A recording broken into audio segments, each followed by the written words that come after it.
comparing sources, or where you're supposed to be contrasting sources, dealing with information from different sources, trying to figure out how the sources support each other or how sources differ from each other, or where you're supposed to look at the reliability of sources.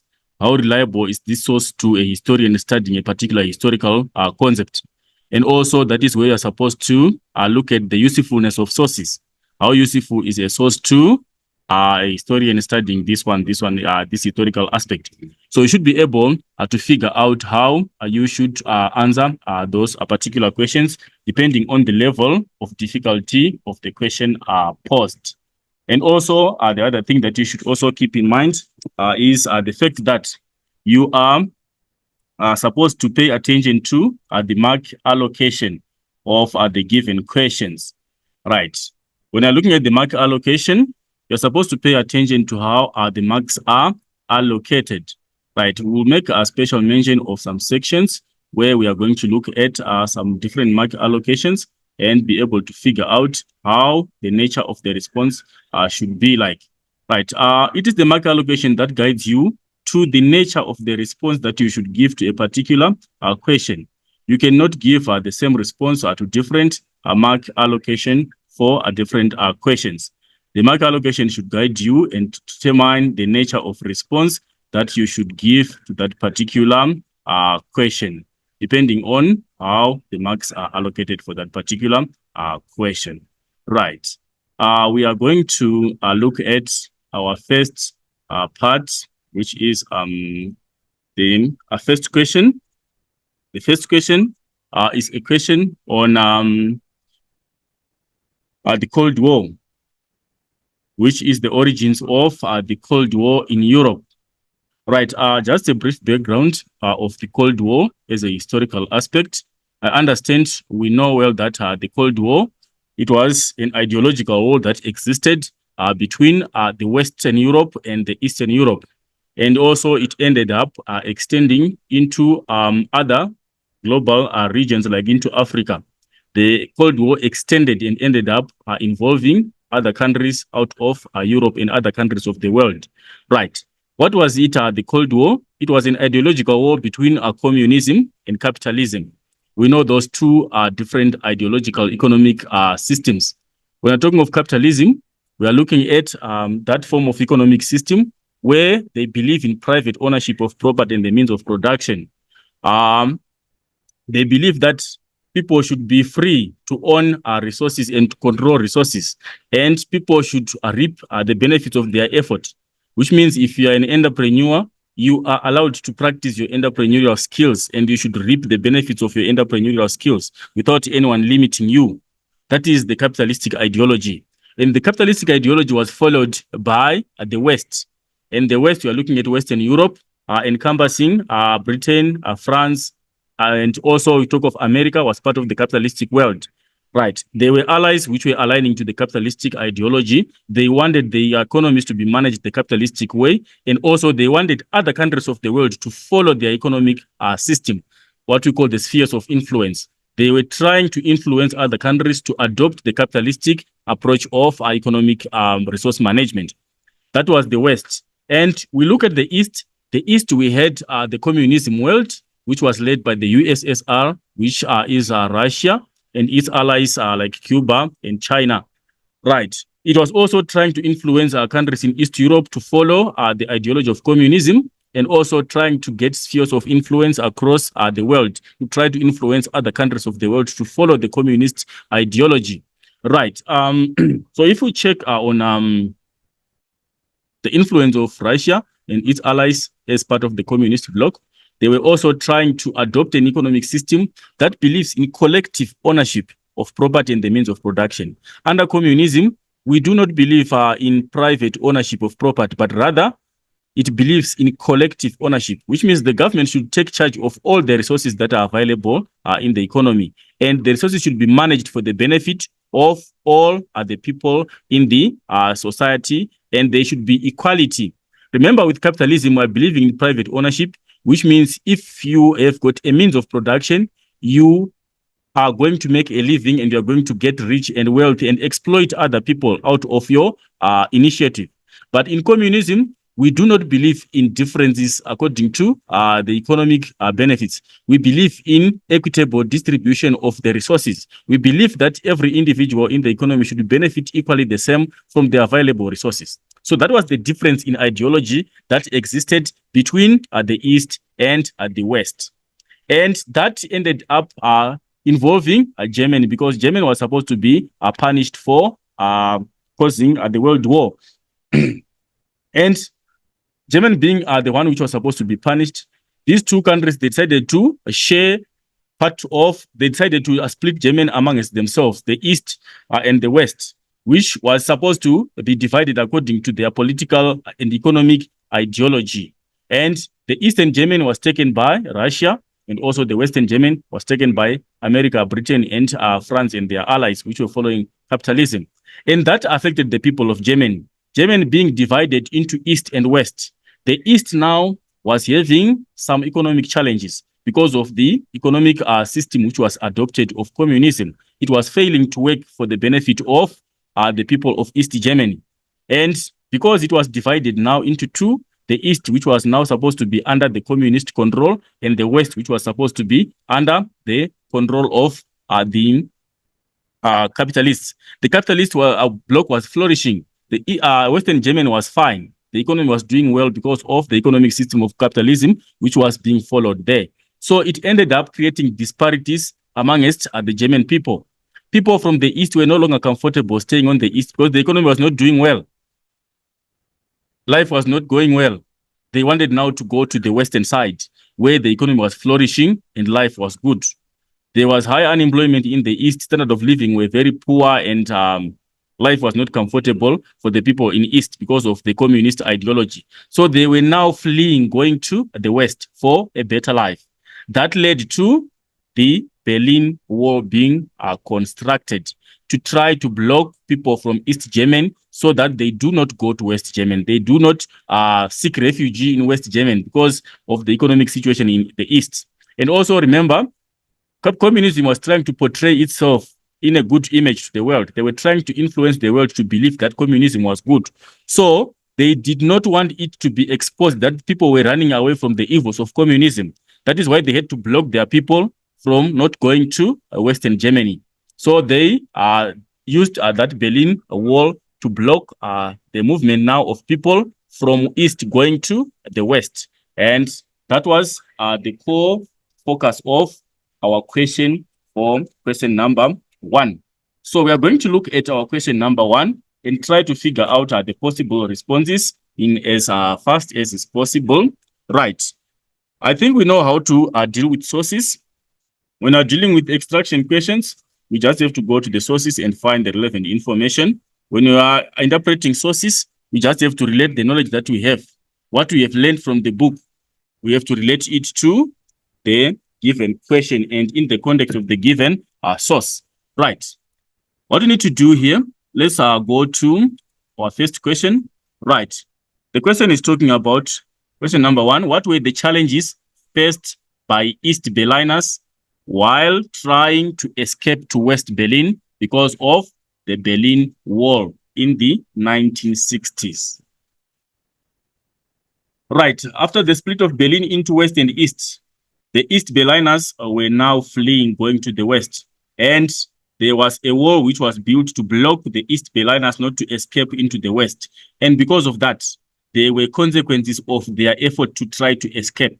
They were facing some challenges along the way in an effort to try to escape from the communist world to go and join the capitalistic world in the West. So we are going to look at the first question. What is the question saying? The question is saying, who, according to the source, constructed the Berlin Wall? That is a 1-mark question. A 1-mark question, 1 by 1, which means just is an extraction question. We do not need to struggle with that one. We get the answer directly from the source. Right, let's go to our source. If we go to source 1A, you are seeing that it says the Berlin Wall was a barrier that divided Germany from 1961 to 1989. Constructed by the German Democratic Republic or East Germany? That is where we get our answer. Our answer is an extraction question. We get it from the source directly. So the Berlin Wall was constructed by the German Democratic Republic, the GDR, which was the East Germany. The communist Germany is the one that constructed the wall to try to block its people from escaping from East going to the West. Right. That is the response. We move on to the next question. Right. The next question is saying, what reason, according to the source, did the Eastern Bloc government give for the construction of the wall? We are looking at East Germany. What was the reason that they gave for the construction of that wall? Why were they building that wall? What was the rationale for constructing that wall, splitting East Berlin from West Berlin? Right. If we go to our responses, we find that in this very same first paragraph, we see that it's explaining that the barrier included guard towers placed along the large concrete walls, which are circumscribed or which restricted the area, and later known as the death trip, that contained anti-vehicle trenches, the Fekir beds, and other defenses. The Eastern Bloc claimed that the wall was erected to protect its population. The reason we are finding it here, the Eastern Bloc, we are looking at East Germany. What was their claim? What was their reason towards constructing that wall? It claimed that the wall was erected to protect its population from fascist elements conspiring to prevent the will of the people in building a socialist state in Germany. They were accusing the West.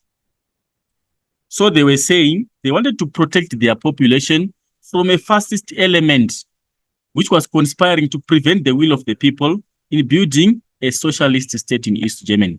So they were accusing the West that they were trying to influence the people in the East not to achieve their will, because they were believing that communism was supporting the will of the people and capitalism was against the will of the people, was a fascist government, or was a fascist economic system or a political ideology. So they were trying to protect their people so that their will would be realized, and so that the building of a socialist state was going to be realized in East Germany. That is where we find our reason. So it's to protect its population from the fascist elements conspiring to prevent the will of the people in a socialist state in East Germany.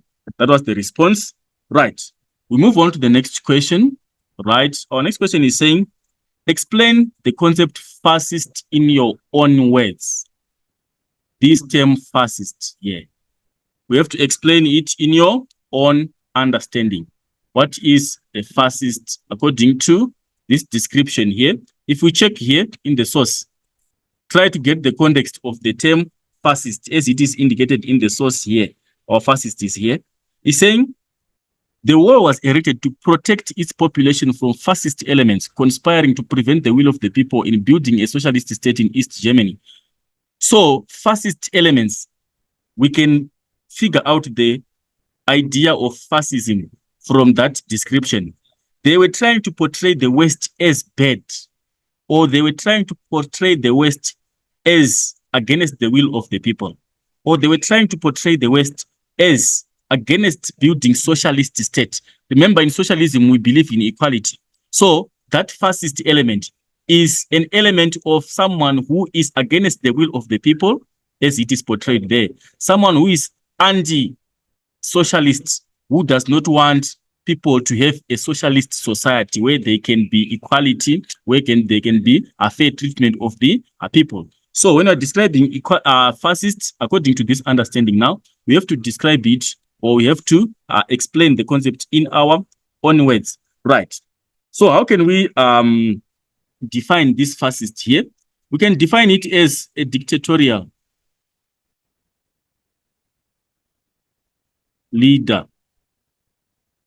Dictatorial, we are saying, it's a leader who does not consider decisions from other people, or who does not take consultation from other people. Is a leader who decides by him or herself completely without anyone contributing towards the decision or challenging the decision. Or we can say someone who uses violence. A leader whose rule is based upon violence and violation of human rights. That is a fascist.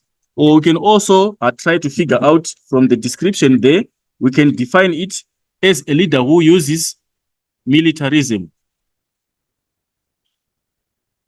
By militarism, we are saying he uses a militant approach, uses a harsh approach towards own people. That is militarism.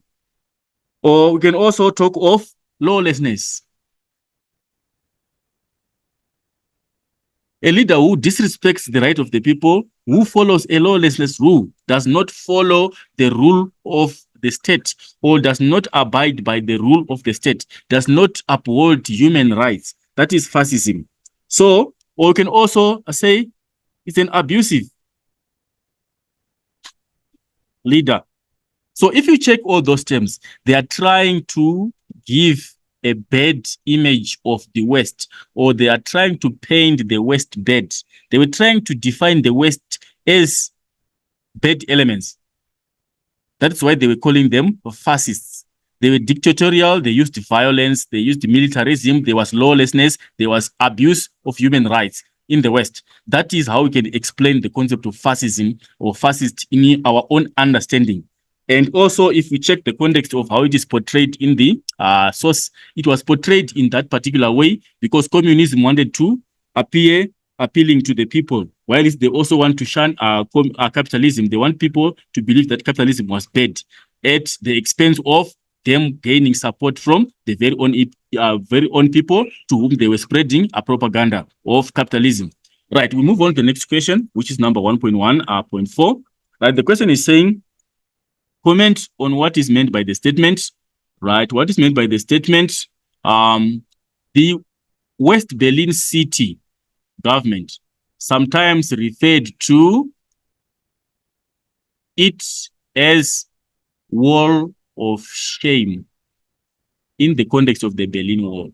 Right, the West were saying this wall here, which has been built between their territory in the West and the East territory, was a wall of shame. I think we understand what shame is. When you are ashamed, is some form of an embarrassment. They were saying this war is showing embarrassment of the East. They ended up constructing a wall because of the utter embarrassment that they are suffering.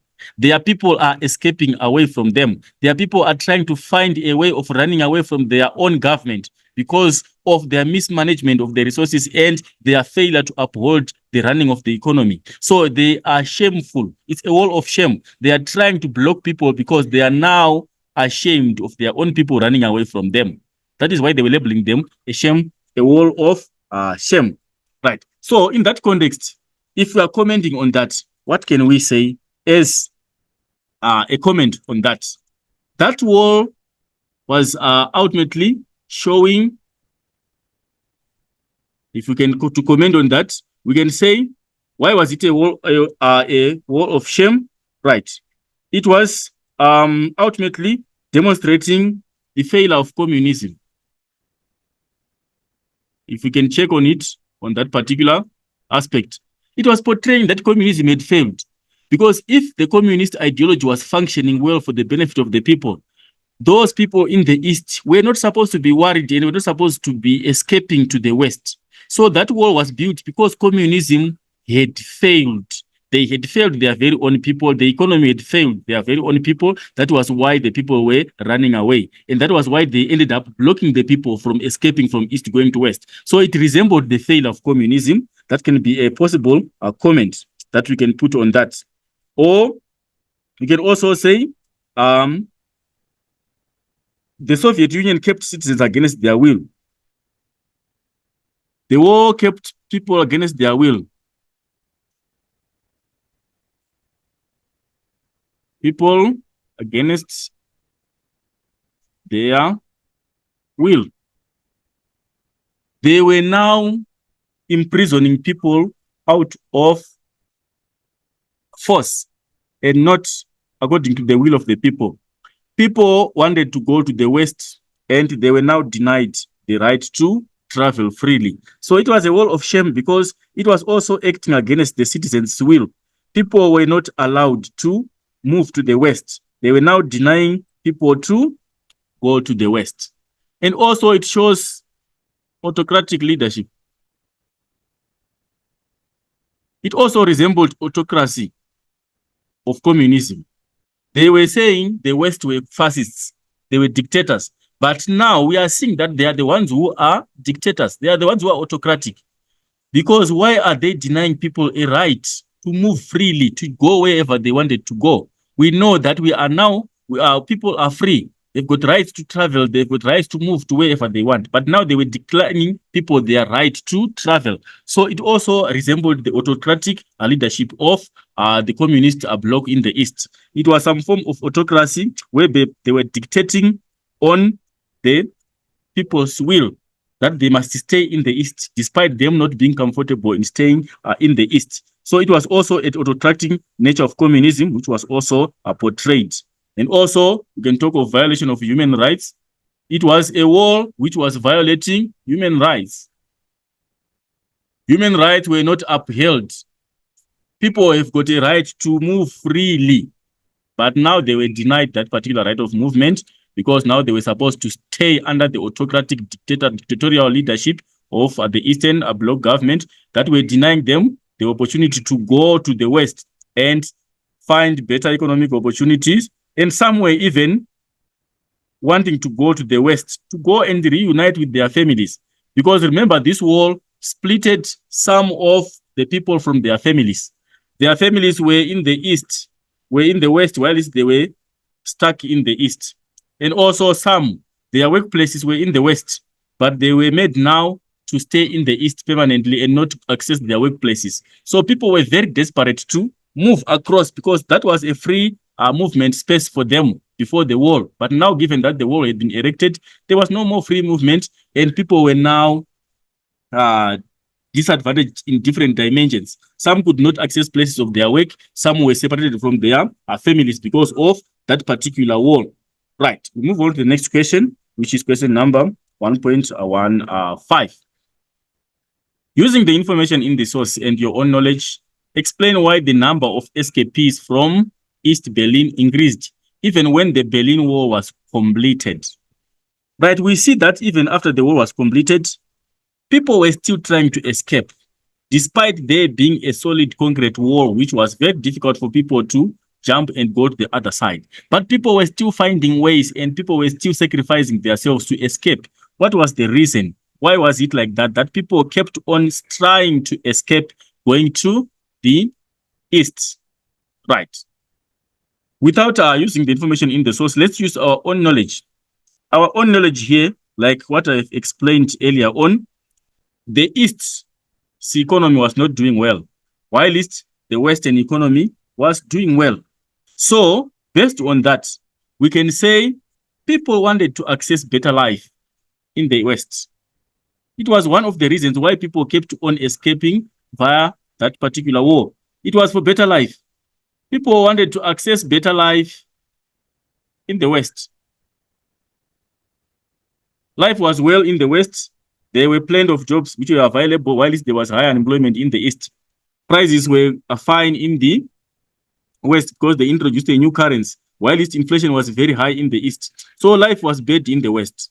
So people wanted to access better life. That is why they were making a struggle to go to the West. And also we can argue using economic opportunities.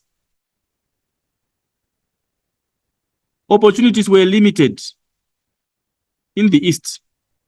There were very limited opportunities. We can talk of job opportunities. There were scarce job opportunities in the West, in the East. But in the East, there were plenty of them. So people were trying to escape for the sake of economic opportunities. They wanted to go to the West so that they would find economic opportunities, and also they would find a way of life which was better for them. And also, we can talk of people having to rejoin with their families. Reunion with families. Some of the people were blocked in the East, while their families were in the East. So there was no way they would keep staying in the east while their families were in the west. So they would make all effort possible to try and escape so that they would reunite with their families on the other side of the wall. That was why we kept on having high numbers of people escaping via that wall to try to go to the west from the east. Right. We are done with source 1A. We move on to source 1B. Right. Let's go and check. Right. Source 1B is talking about here the context of the source. Right. Let's look at source 1B. Source 1B. The source below is an extract from an article titled "The Cold War Was a Visual Conflict: Photographic Representations of the Berlin Wall, 1998," and was published by the Broly Journal of Social Sciences, which is Oxford, in 1998. It focuses on the escape of the East German border policeman, Konrad Schumann. Right. That is the basis of that source, or the context of the source. The source is based on one policeman from the east who was manning the wall so that people would not escape. And he also opted himself to escape from the communist world going into the capitalistic world, despite him being a responsible authority to manage people and to ensure that people do not escape. He chose himself to escape also because he was not comfortable. He was ultimately desperate to go to the West. Right. So we cannot go through the source, but we'll just extract the information where relevant, and we try to attempt to address the basic questions that we want to answer at any given point in time. Right. When, according to the source, did Konrad Schumann jump over the rolls of barbed wire? That is an extraction question, a 1-mark question, which means the response we are supposed to just get it from the source. When it's an element of time here, when the question is saying when, this is a question of time. So if we go to our source, we check on our source here. Our source is saying, let's start from where it is starting. The border policeman, Konrad Schumann, was 19 years old when he jumped over the rolls of barbed wire at the corner of Benno and Ruppin Strasse on the afternoon of August 15, 1961. That is where we get our response. When did he cross there? When did he jump over the rolls of barbed wire? That was on August 15, 1961. This is our response to the first question. It was on August 15, 1961. Because the question is saying when, which means it's an element of time. That was the exact date when he jumped over the barbed wire rolls and went to the capitalistic West. Right? We can move on to the next one. Next question is saying, quote 2 pieces of evidence from the source, which indicates that Schumann planned his escape. We want evidence which shows that he planned his escape. Right, we go to the source and try to look for the evidence to show that he planned his escape. Right.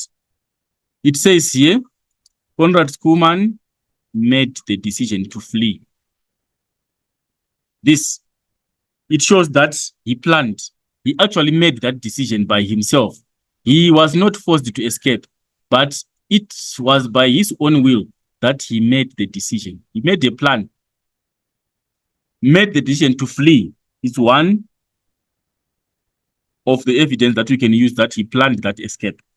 And also, if we go in the second paragraph, we can also see that there is some other evidence that shows that he planned to escape. Right. It says, when no one was looking, he pressed down a bit on the barbed wire and gave photographers who were standing on the west side a signal. Right. This is also an evidence that he gave the photographers who were standing on the west Berlin side a signal. He was ultimately signaling, giving a sign to them that he is about to escape. He is about to jump over and escape. So it was also a plan, showing the photographers, giving them a symbol that I'm escaping. It was also evidence that he was planning to escape. And also, they recognized his plan to escape. It's also another piece of evidence. Them being able to recognize that he has a plan, it shows that he had planned for it. After giving a signal, those ones, the photographers, they saw that this guy is about to escape. He has given us a signal and is well prepared to escape. So it shows that he was not something which was accidental. It was something which was pre-planned. So that was the evidence that we can, that is the evidence that we can use to substantiate that he had planned for the escape. And basically, that is some of the evidence that we can use to ultimately show that this guy had planned his escape. Right, move on to the next question. The next question says, explain the concept of refugee. Right, a refugee, how can we explain the concept refugee? Let's try to figure it out from the source where we can find a clue about the concept of a refugee. Right.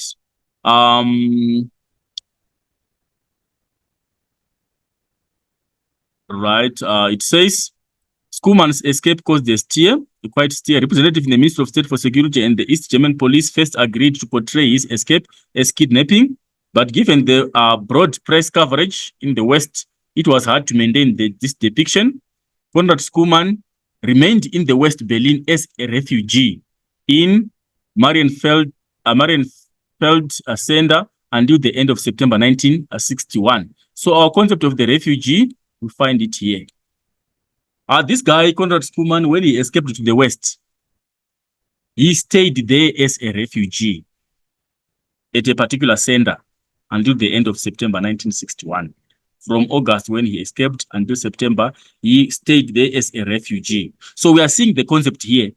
Konrad Schoeman was someone who was in the police force of the East, who was manning the wall, trying to prevent people from escaping. But he himself chose to escape and went to stay in the West. So we are seeing here, being a refugee, there's an element here of someone moving away from their place of origin, going to another place. And going there to another place, they are going there for safety reasons. And in that context, we are seeing that this guy did it because of the conditions that he was faced with in the East. That is why he chose to go to the West, because the conditions were not comfortable for him in the East. That is why he took the opportunity to go to the West. So if you are to explain this particular concept, because the question says, explain the concept in the context of that division of Berlin, right? So we can explain it as a refugee. In that context, we are referring to East Germans who secretly left East Berlin to stay in the West for political or economic reasons.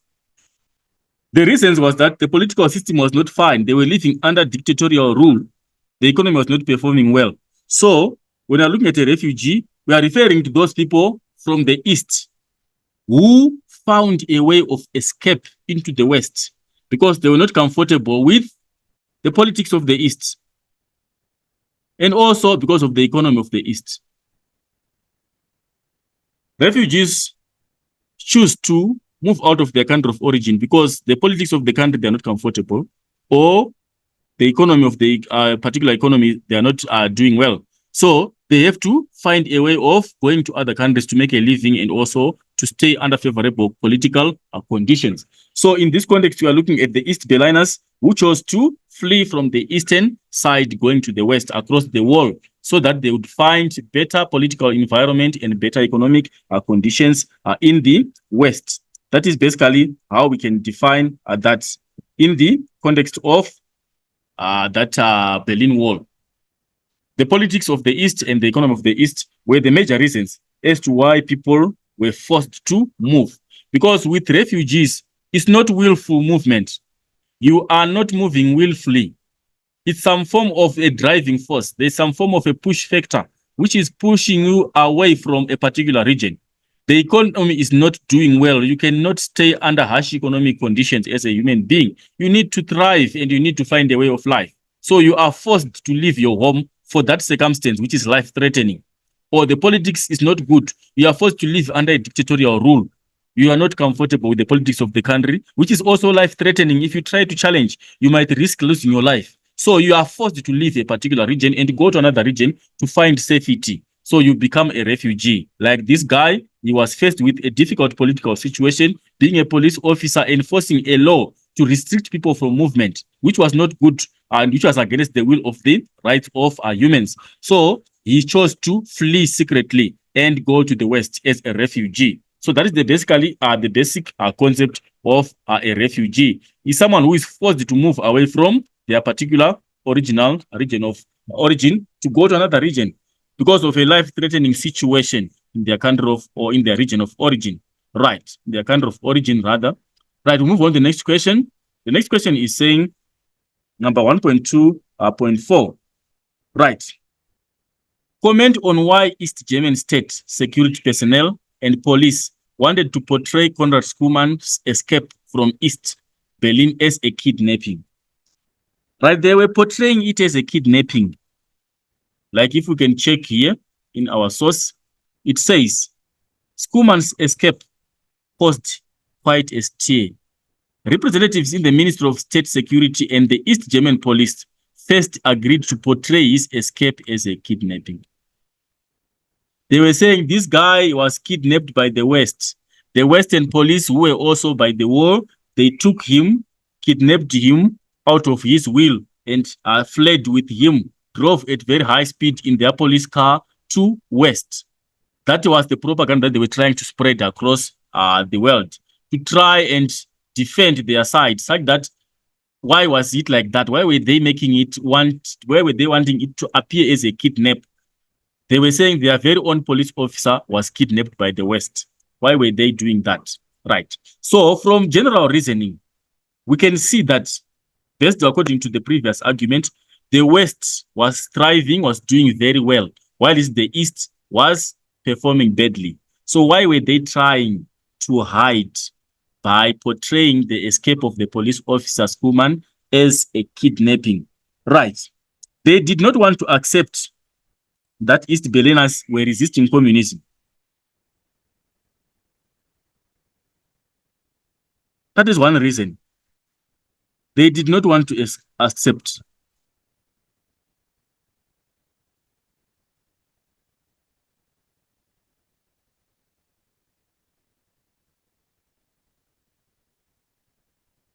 Did not want to accept that the East Berliners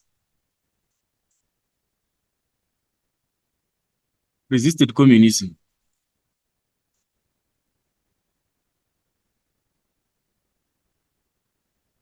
They did not want people of the world to see that communism was failing and their very own people were resisting against their own economic ideology and political ideology. So they wanted to portray to the world that, no, this guy was just kidnapped.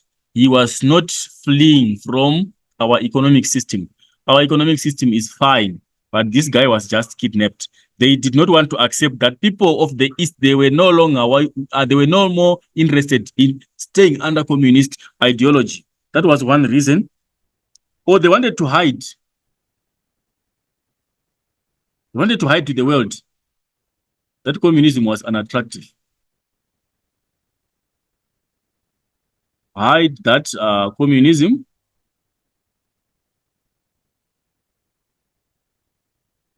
was unattractive. They wanted to hide the fact that communism was unattractive because they also wanted to influence other countries of the world to follow communism ideology. They were trying to hide and try to protect their ideology to the world so that people would still believe that communism was functional and was good. So they did not want to expose the flaws of their own economic system by showing that the guy was escaping, by showing that the police, even police officers, were also escaping. It shows the gravity of the failure of communism. ordinary people were escaping, and it ended up involving even the law enforcement agents also escaping from that very economic system. So it was going to paint them a failure in the global perspective of economic systems. And it would mean that people would stop supporting communism. So they were trying to hide and try to protect their own economic ideology. Or it was an attempt to discredit the West.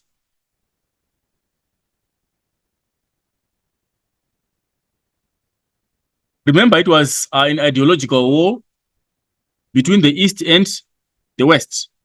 The East were trying by all means to influence other global economies to follow their ideology of communism, while the West were also trying by all means to influence global economies to follow capitalism. So these ones, they took it as an advantage for them to discredit the West. They were now wanting the world to believe that the West is very bad.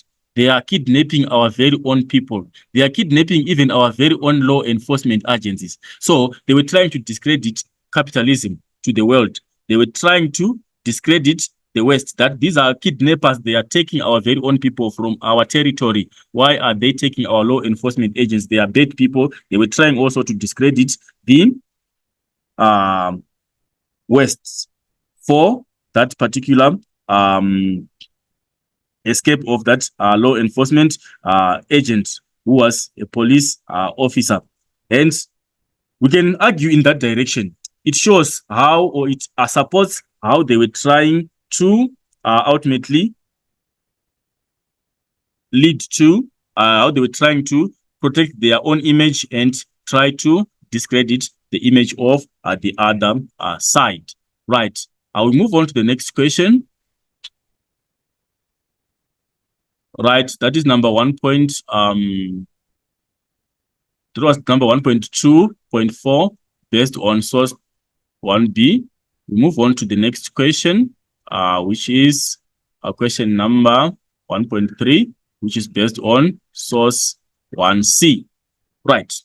Refer to source 1C. Let's look at the context of the source. What is the source based on?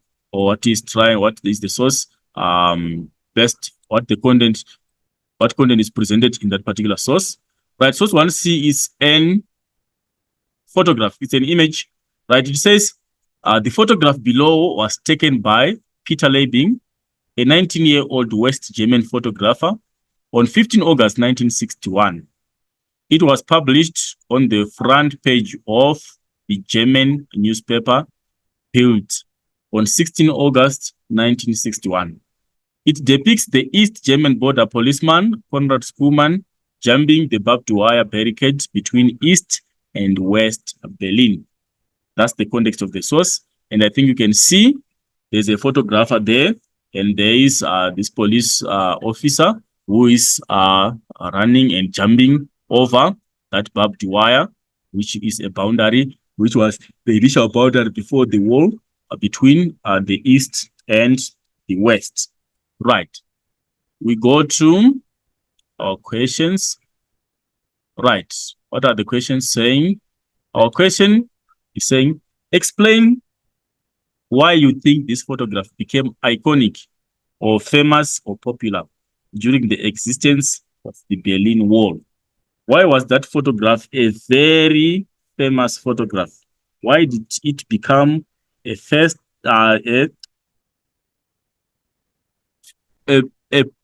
or an iconic photograph? Right. The reasons why it became a famous photograph, we can say it was used as by the West.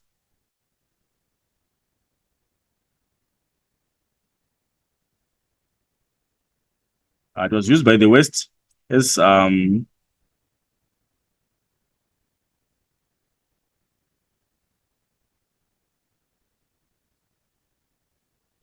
propaganda against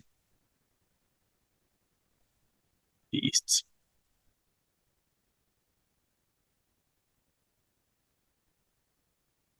Right. What are we saying here? We are talking of propaganda. We're saying that is information that is spread for a cause. The West, they used that photograph to portray the bad side of communism and to show that capitalism was good. The photograph became very popular because it was used regularly by the West as a means of discrediting communism and a way of making capitalism more attractive. So it became popular for that reason. Because the West, they wanted people to ultimately know that communism was a failure and that capitalism was the only option to the problems that the economies were facing, or was the only problem to political situations which were difficult in the East.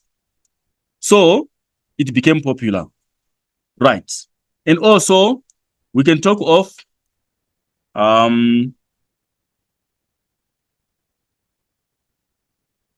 that escape.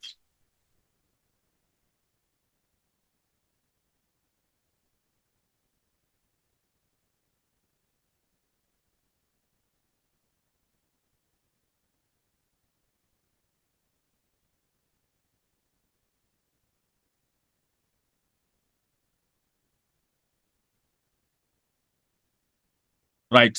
The escape showed oppression and lack of freedom in the East. It was common understanding that when we see a police officer, a law enforcement agent escaping from their own government, it shows that there was lack of freedom or there was oppression. So the photograph became very popular for that reason, that people were now interested in knowing that in the East, there was lack of freedom, there was extreme oppression, which was evidenced by the escape of law enforcement agencies. The people who are supposed to be protecting or maintaining the order of the government are the ones who are fleeing from their own very government. It shows that there was lack of freedom, and also there was extreme lack of there was extreme oppression in the East. Right. And also we can also argue that why it was also popular. We can argue that it highlighted that not all Germans supported the government's decision to close the border with the West Berlin. It was highlighting that people were not ultimately comfortable with the government's decision to close the boundary between the East and West. So people who were interested in the government removing that boundary were much making it more famous so that it becomes clear to the world that what the government of the East Berlin did was not good for the people. People wanted their freedom to move freely, whether to the east or to the west. But now they were denying people the right to move freely across that border or that artificial boundary which has been put. So it ultimately became popular for some of those reasons because of that perception of it being a restriction to human rights. It showed that not all Germans were comfortable. You saw it with the evidence of that police officer Schumann, who showed his dissatisfaction with the division of the previously united Germany into East and West, and West to put a wall between the two. So the photograph became very popular for those reasons, and those reasons that we've tried to highlight in that description. Right. Then we can go on to the next question, number 132. In the context of the Cold War, comment on how the following countries would have reacted after viewing this photograph. We are looking at the USA. How were they going to react? There is a photograph which showing evidence that there is an East German police officer who is escaping from his own territory and is going to seek refuge in the West. How were they going to feel? Right. If you are to look at the East, the the West, the USA, which was the capitalist, how were they going to feel?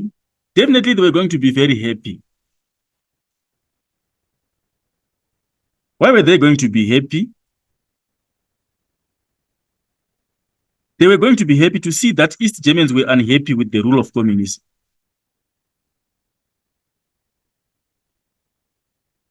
The East was not happy with communism.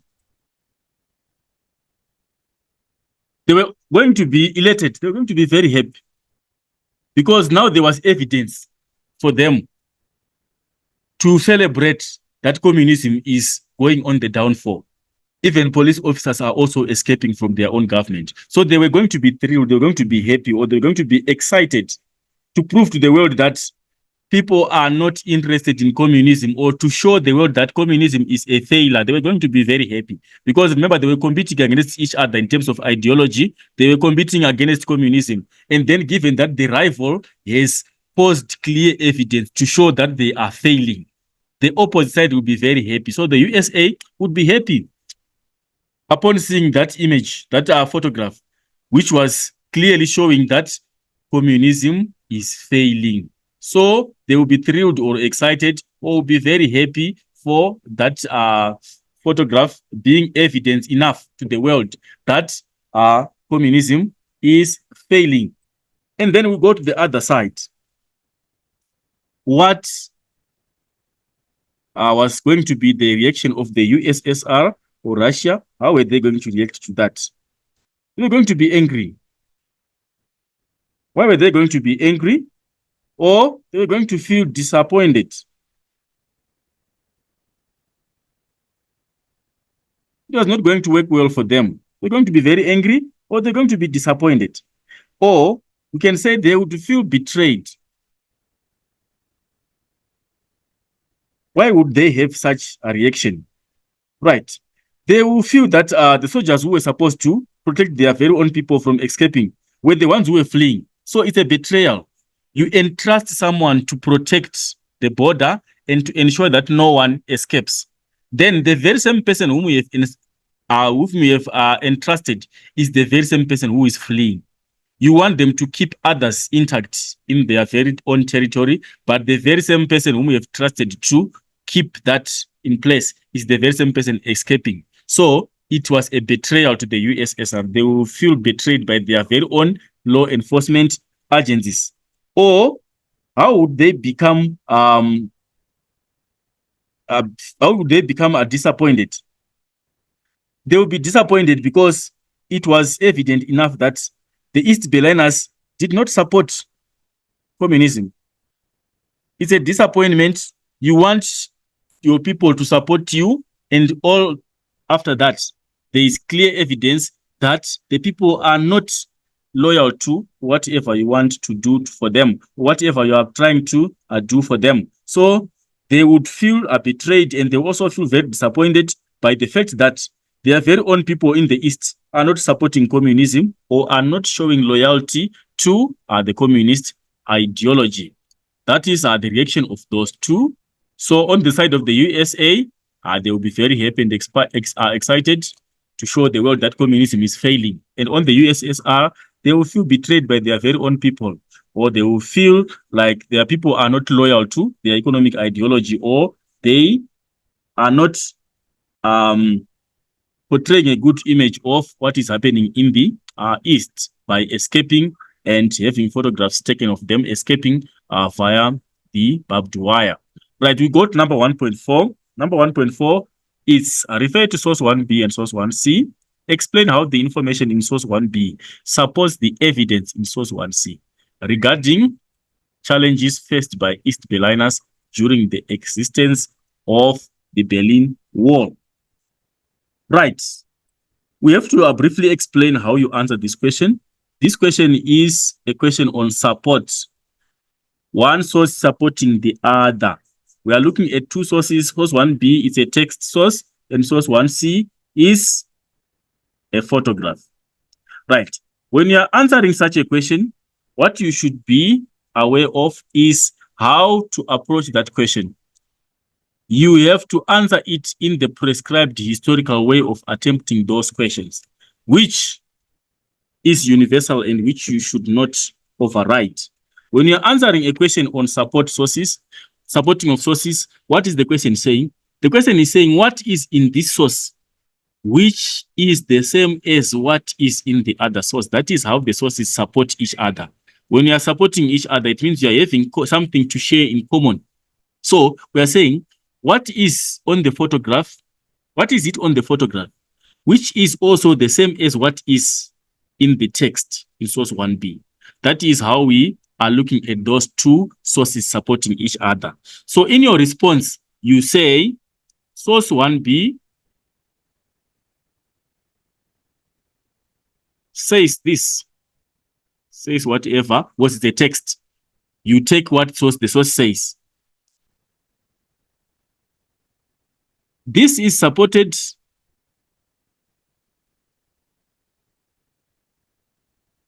by source 1c. Remember, source 1c, it's a photograph. Source 1c, which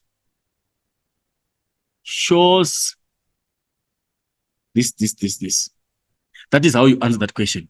And remember, it's a 2 by 2 question, which means you should give 2 different supporting evidence. One evidence from source 1b and similar evidence in source 1c. You get 2 marks. You go again to source 1b, you find another different historical evidence, which is there in the source. You again say source 1b says this. And this is supported by source 1c, which shows this. And when you are supporting sources, remember you should support a particular element. You cannot compare 2 sources using different historical evidences. Like, let's say, for example, you are comparing between 2 people. One person is light in complexion and is tall. The other one is dark in complexion and is short. When you are comparing between those 2 people, when you are contrasting between those 2 people, you cannot contrast 2 different elements. Like you say, person number 1 is tall, while person number 2 is dark in complexion. That is not a contrast because those elements are not the same. If you are talking about the height, person 1 is tall, while person 2 is short. You go to complexion. Person 1 is light in complexion, while person 2 is dark in complexion. That is how you compare. So you should find a historical aspect in source 1b, which is equally the same as what is portrayed in the image or in the photograph. You cannot say source 1b is saying Conrad Schoeman jumped over the fence, which is supported by source 1c, which shows a cameraman with a camera. That is not supporting evidence.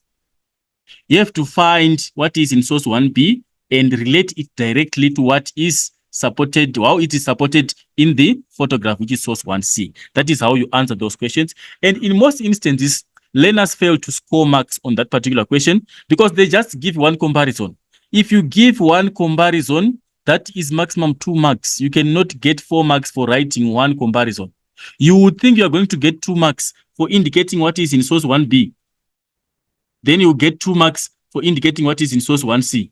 That is only 2 marks for both source 1b and source 1c. This is one response to give you 2 marks. Find another historical evidence from the first source, which is also supported by what is in the other source. That is how you get 4 marks for that particular question. So we go to our question. We've explained how you answer that question. Right. If you check, besides us going to the sources, I think for now, we have figured out the sources. We have been using them.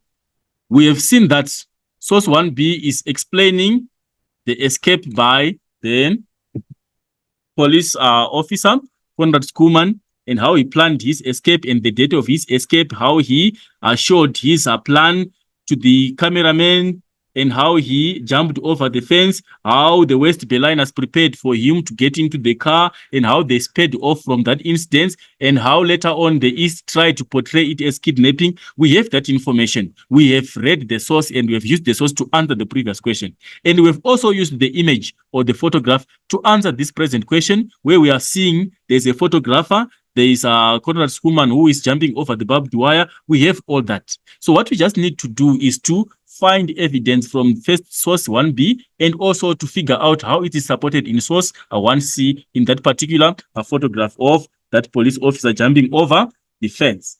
Right. So if you check, we can say source 1B explains that Conrad Schoeman jumped over rows of barbed wire at the corner of Benoit and Rapina Strassen for Freedom. We can go to that source. It's there. What you only need to do is if you go to the source, you find something in this source.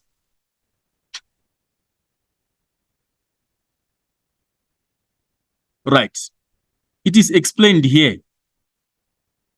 Right. What is explained here?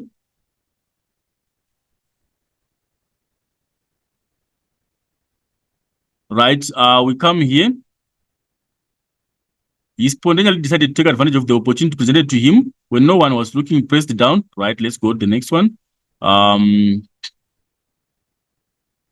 Right. It was about, he pressed it. We're starting from here. Pressed down a bit on the barbed wire and gave photographers who were standing by. And it was about 1600 hours when he jumped. This is explaining that this guy jumped over the barbed wire. He pressed the barbed wire and jumped over the barbed wire. It's evidence in source 1B. It's explaining how he escaped. Source 1B, and when you are explaining in your own understanding. You have read the source, you got the information, and you have gathered all the information relevant to answer that particular question. So what you need to do there, you don't need to waste time explaining or quoting what is in the source. You have heard the context of the question, and what you only need to do there is to explain it in your understanding, because you have read the source, you have understood how he escaped. So you are saying Conrad Schoeman jumped over the rows of barbed wire, and the streets are shown there. They are given at the corner of this and this as evidence. How is it supported? This is supported by source 1C, which shows Conrad Schoeman jumping the barbed wire barricade to escape from communism. It's one comparison. You get 2 marks for that. You have explained what is in source 1B. Conrad Schoeman jumped over the fence, which is supported by source 1C, which is an image which portrays Conrad Schoeman jumping over the barbed wire. You get 2 marks. You go again to the sources and try to identify some other evidence, which is also supported in the image. Right.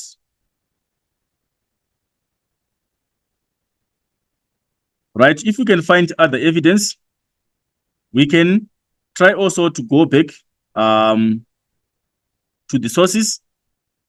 Right. If you check source 1B, it explains or it shows that Conrad Schoeman risked his job or his life to get to the West.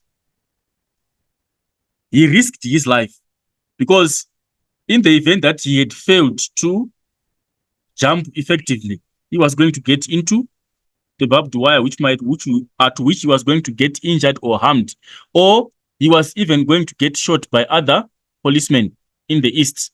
Because remember, they were ruthless for people who wanted to escape. So he risked his life by escaping to the West, which is also supported by source 1C. How is source 1C supporting that? Which is also portrayed by him jumping over the barbed wire. Jumping over a barbed wire is risking yourself, risking your life, because they had instructions that whoever attempted to escape was supposed to be shot dead. That was why we have so high death tolls across the world. So him escaping via at the wall, he was risking his job in the first instance and also risking his life. It's supported by the image which shows him jumping over the barbed wire. Right. And also, if you go to source 1B, it explains. How does it explain? Source 1B is explaining that there were border guards to end movement to east, to end movement to the East Berliners. Right. If you can check here, it says, right,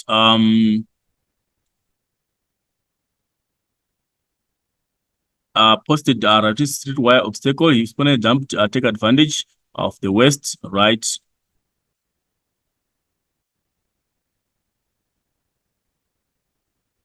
press coverage to maintain this depiction. Right. If we check in this source, the source source 1b, it explains that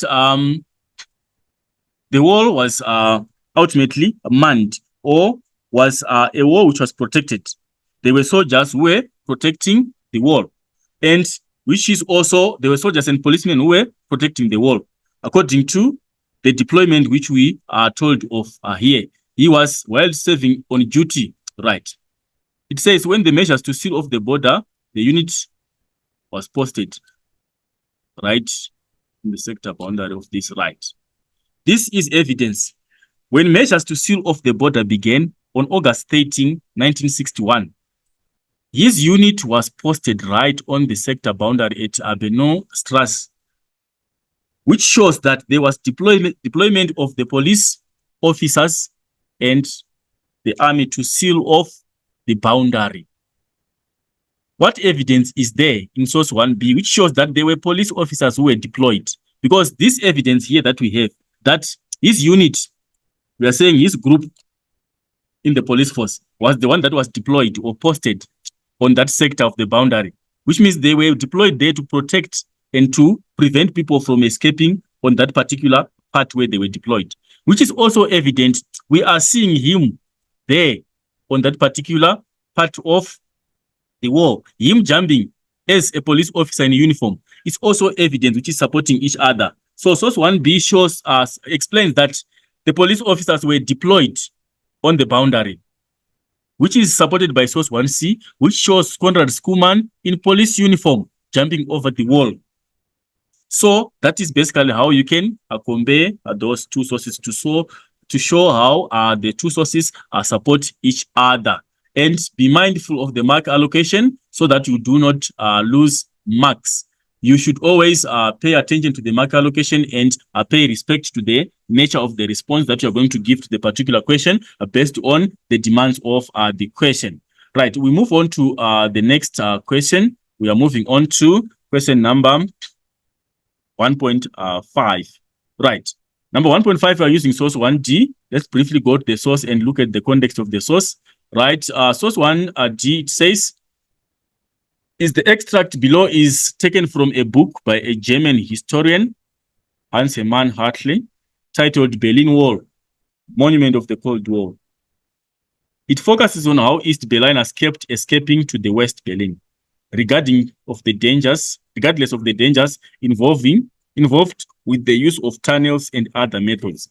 So the context of the source is ultimately giving us information on continued escape of East Berliners into the West, despite the dangers that they were facing across along their way to cross to the West. So it ultimately explains how the East Berliners were continually trying to escape to the West via the tunnels and other methods of escape that they were using to try to forge their way to the West. Right. We cannot go through the source. We just try to figure out where we can get the responses to the given sections of the question. Right. Let's go to the first question, which is question number 1.51. The first question, it says, provide 4 pieces of evidence from the source suggesting that the East Berliners desperately wanted to escape to the West. There was desperation of the East Berliners wanting to go to the West. They were desperately wanting to go to the West. So we want to try to figure out evidence from the sources to figure out how desperate were those East Berliners for them to go to the West. Right. If we check in the source here, the first evidence that we have is actually in the context of the source here. It talks about the use of tunnels. If you see people sacrificing to dig tunnels so that they would find a way of escaping, they were digging tunnels under the wall to find a way of escaping. It shows that there was a desperation for them to go to the West. So if we check here, the first evidence, we can find it here. The first tunnel was built in September 1961. People building a tunnel of escape underneath the wall It was some form of a desperation. Right. It shows that they were so desperate to go to the West. They wanted at all costs to go to the West. Then if you also check here, most tunnels were dug by Western escapee helpers who wanted to get their family and friends to West. It's also another evidence. There were people whose family members were trapped in the East, and those family members were very desperate to join their fellow family members in the West. So the people in the West were also assisting those in the East to escape. They were assisting them in digging the tunnels. So most of the tunnels were dug by Western escapee helpers. They were assistants. They were assisting people from the East to escape to the West, though they were fine themselves, but they were not happy that their other family members were not with them, or their other fellow workmates were not with them. Their other fellow friends had been trapped in the East. So they wanted to assist them to get to the West. So they also started digging the tunnels, which means the people in the East were very desperate. They were very desperate to join their family members, or they were desperate to go and join their other friends in the West. And also, if we can check here, right, other underground storage system, right, it's also another evidence. Others escaped through underground storage systems. Imagine a person sacrificing to get into a storage system. It's life-threatening. It's equally dangerous and equally life-threatening. You can die, and it's not even held for someone to use a storage system to escape. So it shows that they were very desperate. People trying to escape using storage systems. It shows that they were very desperate to escape to the West. Right. And also, if we come here, we can also find evidence, right? They forged passports and driving licenses from the West Berliners. Right. Forging a passport and a driving license from West Berliners. They were trying to forge passports so that they would find a way of escaping. They were trying to portray themselves as people from the West. You having a license from the West, it will give you an opportunity to be allowed to go to the West. Or you having a passport of the Western side, it would allow you to have access to go to the West. So them trying to forge documents, it was a way which portrayed so extreme desperation. Using forged documents so that you would get access or you'd be allowed to go to the West. It was also showing desperation. And also, if we check here, many people jumped into the Western sector from high windows, jumping from high-rise buildings which were above the wall. Remember, there were some buildings which were close to the wall, which were high-rise. So people would sacrifice their lives jumping over the windows from high-level elevations to go to the West across the wall from windows. It was a life-threatening event, and it was some form of desperation. It was some form of extreme desperation, which was shown by people from the West, from the East, in an attempt to escape to the West. So if you can check, that is a 4x1 question, which means you must be able to figure out 4 pieces of evidence from the source, which portray that people were very desperate. 4x1, it means 4 responses with 1 mark each. Right, let's go to the next question, number 1.5.1. 5.1.2, it says, comment on why films about the escapees were sold to the American radio station, the National Broadcasting Company. Right, there were photographers who were filming across the wall, and they were taking photographs and they were taking videos, and those films were sent to the American radio station, the National Broadcasting Company. Why were they films about the escapee? Why were they sold there? Right. We can say those films, because people had access to the radio station or to the broadcast. The reason, one of the reasons, which is obvious, it was to encourage more people to escape.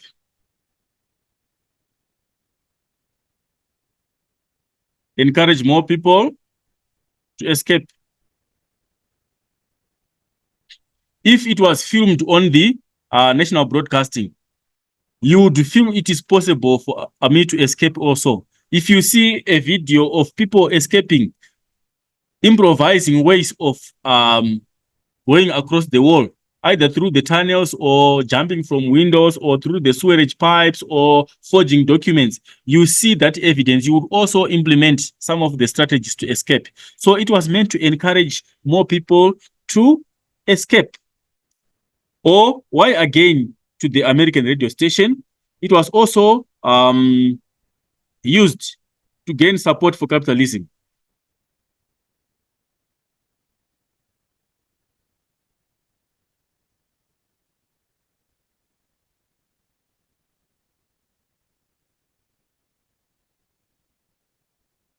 Remember, the US was the master of capitalism. So by broadcasting those films, it meant that it was trying to influence people across the world to support capitalism and decline their offer to communism. Because people escaping, it was portraying that communism was failing and capitalism was the ideal economic system. So they wanted it to appeal to be appealing to the people and to also to make people believe that communism was bad and capitalism was bad for them. And also they wanted to portray that there was restriction of freedom. By broadcasting that, they were showing the world that there is restriction of freedom, there is abuse of human rights in the communist bloc or in the East. So they were broadcasting it so that people would be aware of the human rights abuses which were happening in the Eastern Bloc or under communism. They wanted to use it as some form of propaganda. You can argue it that way. The American radio station was using those films as a form of propaganda to gain support on their side and to paint communism bad to the world. That was why basically they were broadcasting, they were selling those films to the American station, and apparently the American station broadcasting it to the whole world. Right, we move on to the next question, which is question number 1.5.3. Identify from the source the two SKP helpers injured by the GDR border guards. Right, that is extraction question. We want two names of the injured ones. Right, we just go to the source. This one is an extraction question. Our responses, we find them here. It says two border guards. Not this one. We go to one, the ones who were injured. Right, two Western SKP helpers. Right, it's Hins Jika and Siegfried North were fatally injured. So these are our two, Siegfried and Hins Jika. That is just extraction. We just get the response from the given source. We do not need to struggle answering that question. It's an extraction question, a level 1 question, which is just in the source. Why would a historian consider this source useful when researching how East Berliners escaped the Berlin War? Usefulness of a source. Let me explain briefly before we answer that question. Right. When we are looking at the usefulness of a source, we are looking at the substance matter of a source. What are we saying when we talk of substance matter? We are saying, what is it in the source that will make someone understand historical events better? Or what is it in the source which will make the source a credible and resource-rich historian source of information? We are looking at the matter in the source. We are looking at the information in the source. How is it useful, or what new information can someone get by using that source to study some historical events? What new information and what information of substance can someone get, which is substantiable for someone to understand historical events better? That is usefulness of a source. And be mindful, when we're looking at usefulness, it's not the same as reliability. A source can be useful, but at the same time being unreliable. Because reliability, we are looking at the truthfulness of the source. Is this the actual of what happened? Is this the truth of what happened? Is this the reality of what happened? That is reliability. And you see the difference with usefulness. A source can be very useful, but at the same time, being very unreliable. So reliability is not equally the same as usefulness. Then we go to limitations. We are saying the source does not provide enough evidence. It's limited. Right, let's go to the usefulness. Let's go to our question. So in this manner, we want to find the usefulness of the source. We want to look out at what is of substance, which is in that particular source, which will make a historian understand how the East Berliners escaped the Berlin Wall. Right, the basic are here. If we check the context of the source, it shows method of escape. The context is saying how the East Berliners escaped using tunnels and other methods. That is the first usefulness. It outlines the methods that were used to escape. If the source was saying East Berliners were not happy with communism, they were escaping the war, without telling us the methods of escape, we know that the wall was guarded and it was not easy for one to escape the wall. Then the source would just say, so many East Berliners escaped the wall. Then it's not useful because it's not telling us how they escaped. But this one is useful because it's giving us the methods. It's telling us that they were escaping from high windows, they were escaping via deep sewage systems, they were escaping via the tunnels, they were forging passport and driver's license. That is useful information.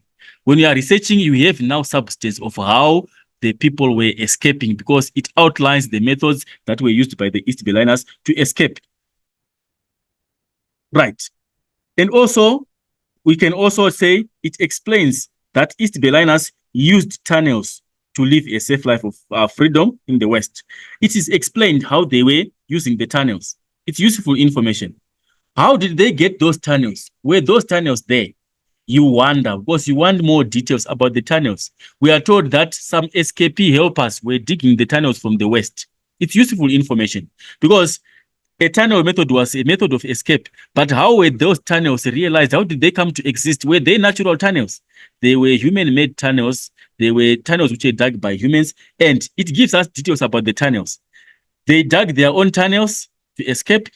And also, it shows that there were some escapee helpers from the West who were also assisting people to escape via the tunnels so that they would reunite with their family members. It's useful information. Right. And also, the source, when you are dealing with it, it provides the methods that were used by the West Berliners to support East Berliners. We are told of the support of the escapees. It's useful information.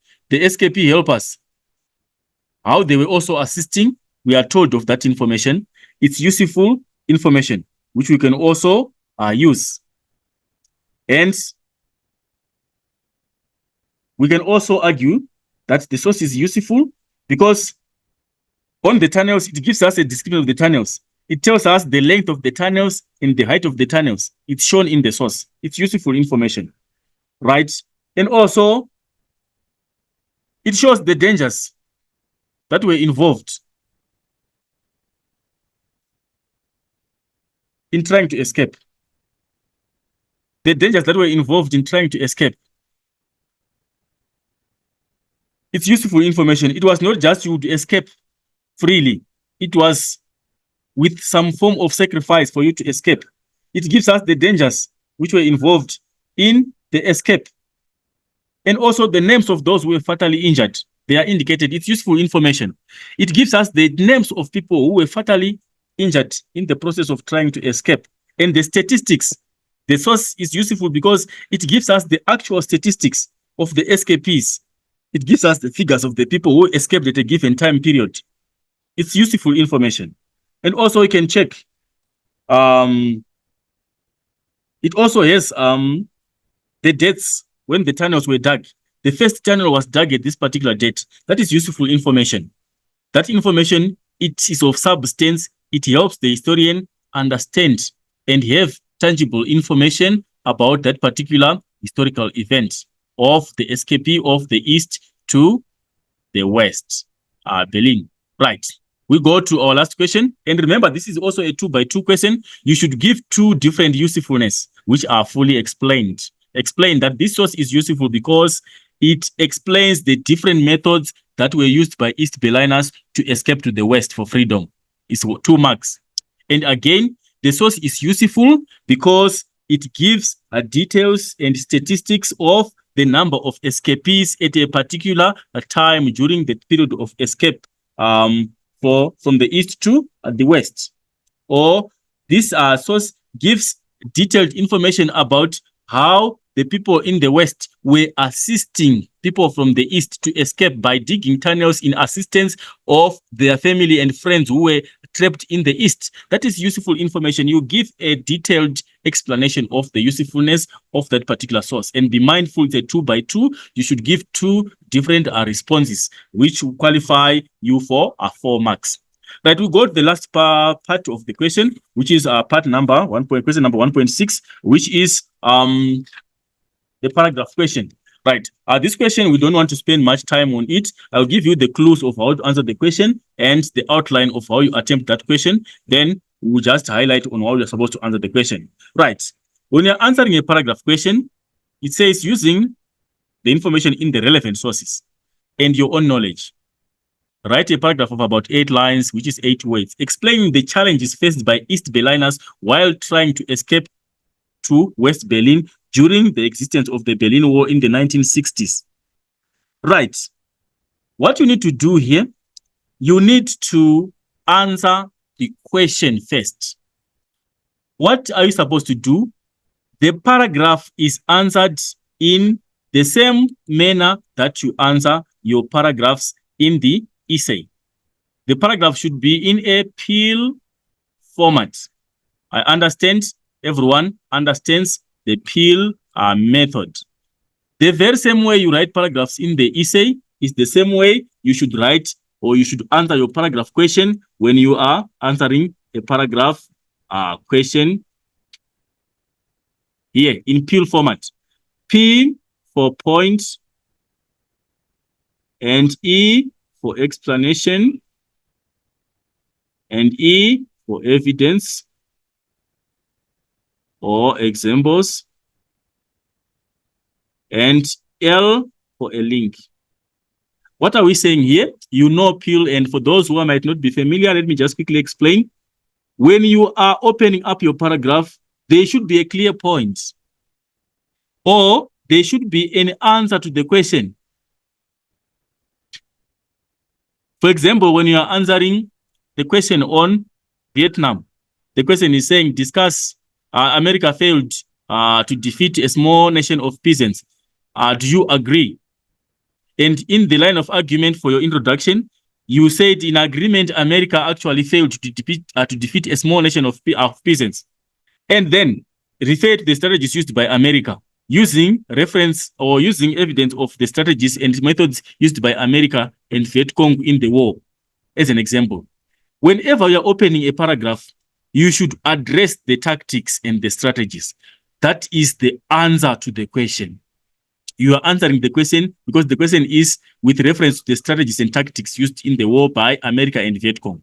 So your opening statement should prove a point, should answer the question. Answer to the question, or it should be a line of argument. Without this, your paragraph is meaningless. Because a paragraph without a point, you should prove what you want to explain in that paragraph by your opening statement. And it should make a clear statement of what you want to explain in that particular paragraph. That is the point. And you explain. When you are explaining, you do not take anything from the source. Use your own knowledge. That is why the question is saying, using relevant information and your own knowledge. This is where you use your own knowledge on the explanation. Explain how the East Berliners were trying to escape and why were they escaping from the East. You are just explaining, giving the details of the event, of the historical event in question. You explain in your own words, maybe 2-3 sentences, explaining in your own words. After you've answered the question, then you explain in your own understanding. You have learned about the historical event of the Berlin Wall. You have knowledge, you have read textbooks, you have used the internet to get information, and whatever you have learned, which is outside the context of the source, you explain it in your own understanding. Or even if you are extracting some ideas from the source, do not quote them as they are in the source. Explain them in your own understanding, because that is the part of your own knowledge when you are explaining. You can only use your source when you get here. Now use source evidence.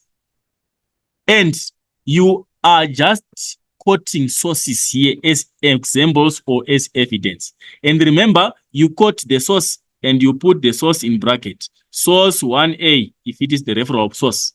You give another statement which is supporting what you have explaining. You say source 1B. This is just evidence. You quote another statement. If there's another evidence in source 1C, you quote source 1C. Is the statement first? This Conrad Schoolman decided to jump over the barbed wire, source 1B. East Berliners forged passports and forged driver's licenses as a way to find an escape route to the west, source 1C. You put the statement first and you put the source in brackets at the end of the evidence that you have extracted. And if you don't put that source, the marker will know that this evidence was extracted from this particular source. You don't know an individual called Conrad Schoolman. You haven't learned about him, maybe by coincidence. But in this instance, you have learned about him because he's in the source. Then if you don't quote that you have taken the information in the source, that is plagiarism. It's not your own knowledge. You explain here using your own knowledge. If you talk about Conrad Schoolman here, you are plagiarizing because you have got to know him from the source. You didn't know about him. So what you need to do here, you need to quote the sources so that you are not plagiarizing the sources, or it's not mere copying of sources. Credit the source where you got the information, because without that, it will be mere copying of sources, and that will be maximum level 1. You will get a maximum of 2 out of 8 for that source, because you have just copied sources. There is no synthesis of information. You did not show that you understood anything from that particular historical event. So what you need to do, you need to quote evidence from the sources based on what you have extracted, and only relevant information to the question, not everything. You'll end up writing half a page because you are copying everything, which is irrelevant. That is why the question is saying using information relevant from the relevant sources. Extract only what is relevant, which is answering the question. Then you go to the last statement here. You link your paragraph. Linking your paragraph, you are referring back to the question. Referring back to the question. And if you don't have the answer to the question, it means you won't have a link.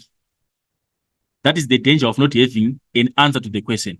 If you don't start by answering the question, at the end, you will fail to conclude your paragraph by a linking statement, because there is no line of argument in that paragraph. That is the danger of you not adopting a line of argument in the beginning of all your paragraph. So let me give you as an example here, just in passing. Right. How can you start that paragraph? The question is saying, explaining the challenges faced by East Berliners. That is the focus of the question. It wants you to explain the challenges.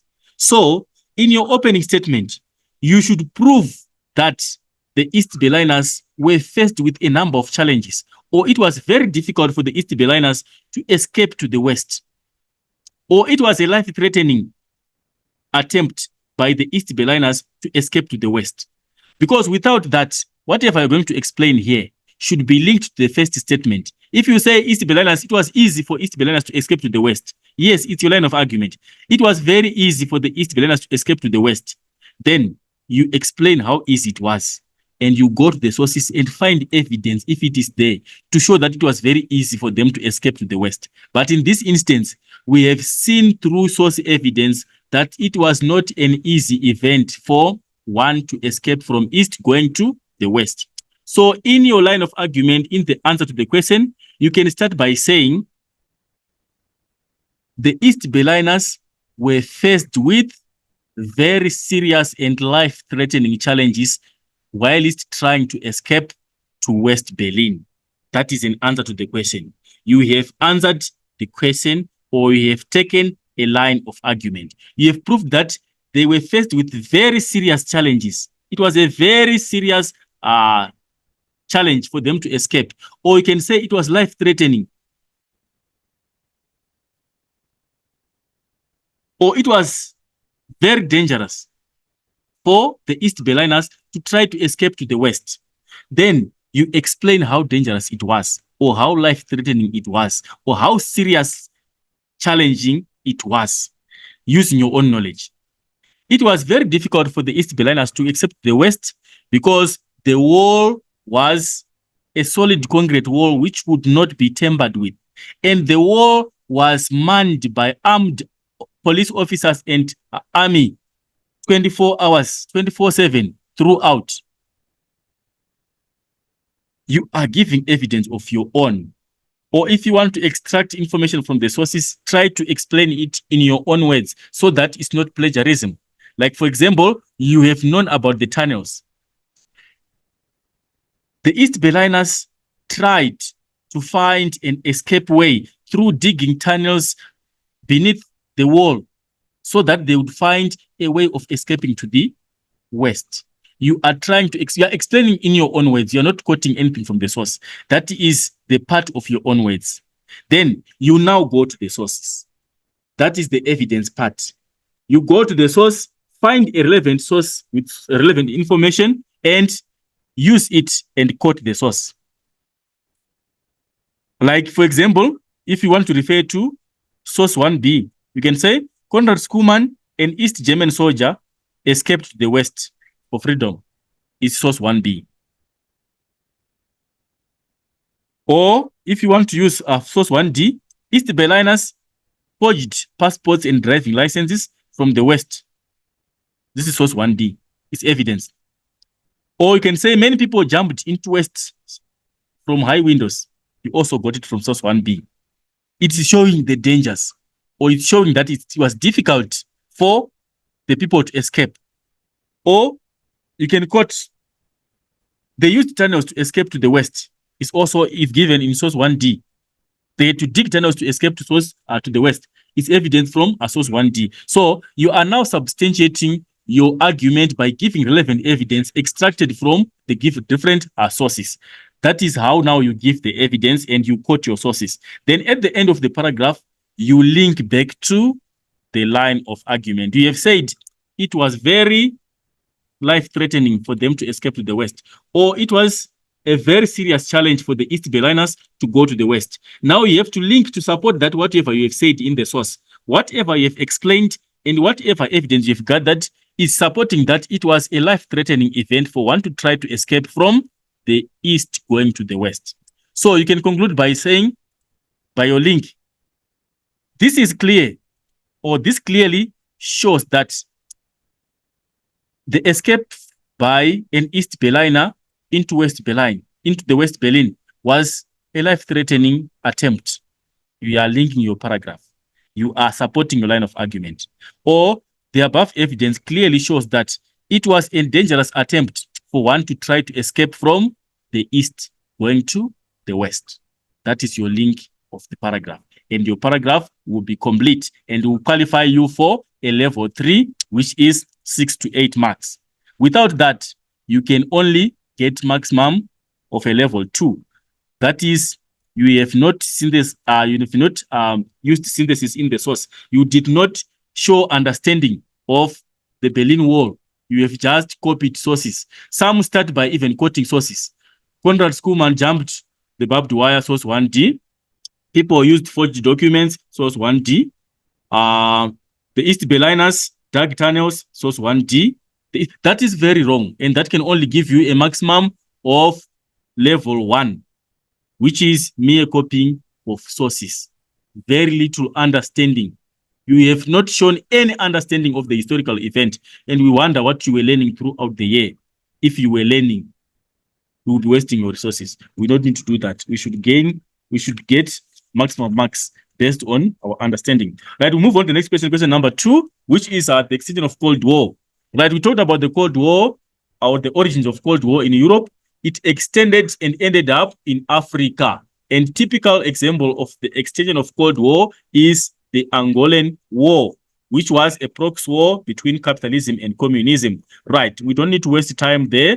Angola got its independence from Portugal, and upon the Portuguese giving independence to Angola, there was a dispute between the three political liberation movements for Angola, which was UNITA, the FNLA, and the MPLA. Those were the three movements which were competing to rule over Angola after independence. So, because of the extent of Cold War, the capitalistic world ended up supporting some of the movements, and also the communist world ended up supporting some of the movements and fueled the dispute in Angola. So it was a proxy war, like it was a war which was fought in Angola on behalf of the superpowers. That is why we call it a proxy war. I don't need to waste time on that. Let's go to the questions. I hope you have the information about Angola. You have studied Angola, and we have the basic information on the Cold War extension, the case study for Angola. Right. Using the source, list the three main liberation organizations present at the time of the Angola independence. Right, we go to our source. It's an extraction question. We don't need to waste time on that one. We just have to extract information from the relevant source. This is extraction level 1 question. Right, we go to the source. This is source 2A. The context of the source is saying, the source discusses the reasons for the involvement of the Cold War superpowers, the USA and the USSR, in the Angola Civil War in the 1970s. Right. Our answer to the question, we got here. There were three main liberation organizations, MPLA, FNLA, and UNITA. Those are our responses to the first question. It's an extraction question. Move on to the next question, question number 2.1.2.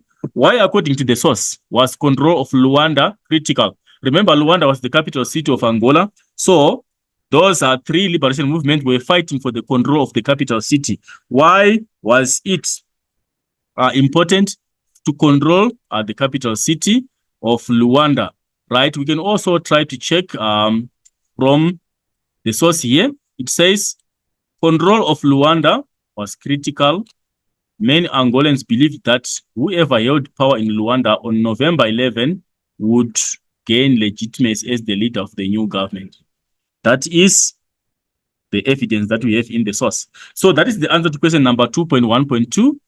It says control of Luanda was critical. Why? Many Angolans believed that whoever held power in Luanda on November 11 would gain legitimacy as the leader of the new government. So the three liberation movements were fighting to get control of the capital city of Luanda so as to become recognized as the legitimate government of Angola upon the 11th of November.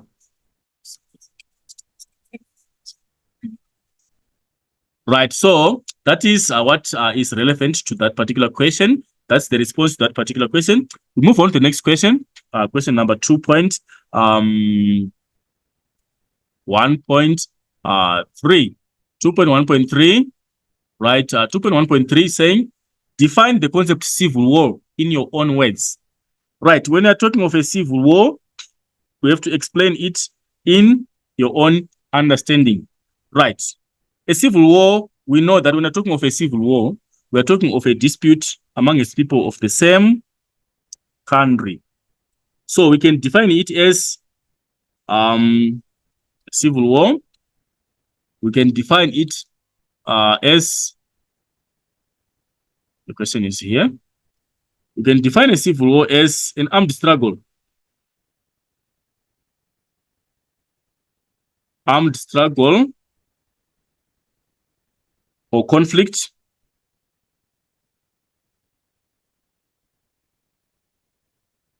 which is between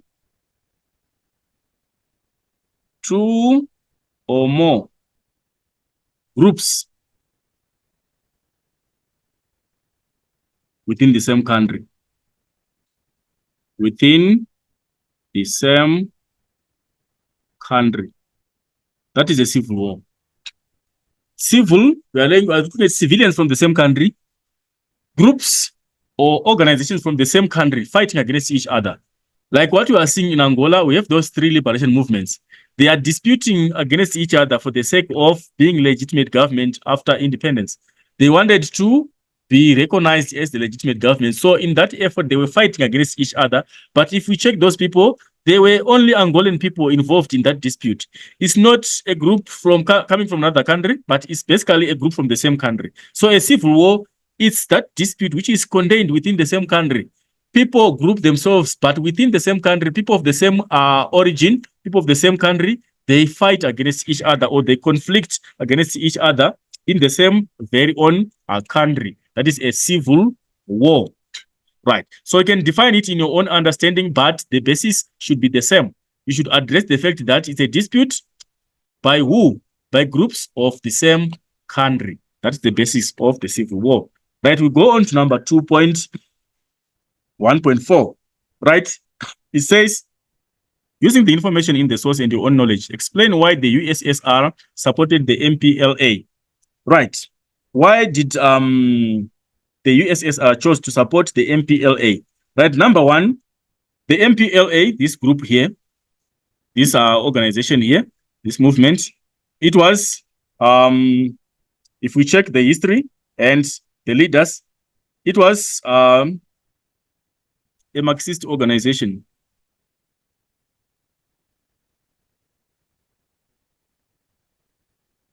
Was a communist.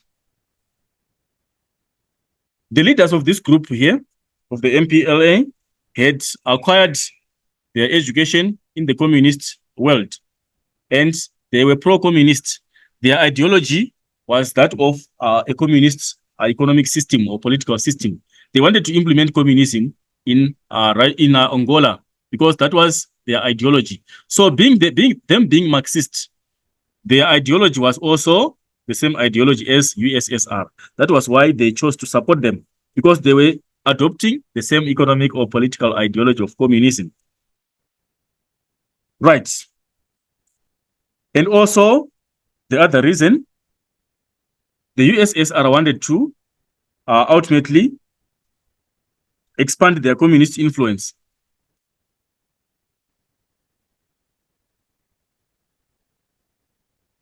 Remember, the ideology of communism was supposed to be spread to the world. And it was a way of them having a way of spreading communism to the world.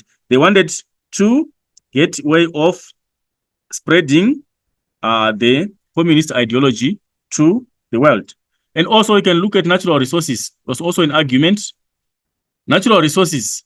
Angola was very rich in natural resources, mainly gas and oil. Oil and minerals. Right. Because of those resources, oil and diamonds, Russia was interested in those resources.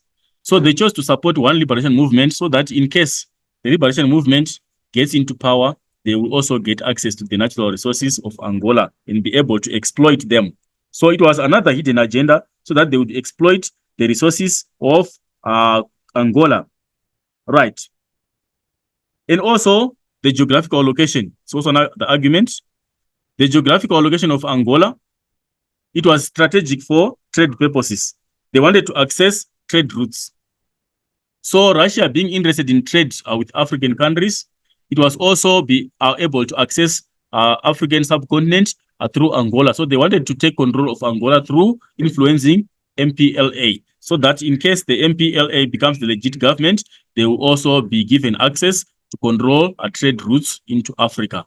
So you are supposed to find out two justified historical reasons as to why the USSR chose to support the MPLA in that context. Right. Then we go to number 125. Using the source and your own knowledge, explain why the experience of the USSR in the Vietnam made most Americans reluctant to get involved in Angola. Right. We knew we are all aware of the America's involvement in Vietnam. America versus the Viet Cong. America was humiliated in the Vietnam War. It lost the battle to a small nation of peasants and farmers.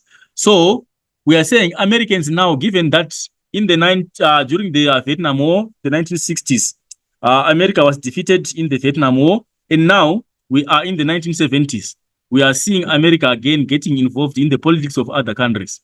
Americans were no longer willing They were reluctant. They were very unwilling to get involved in Angola.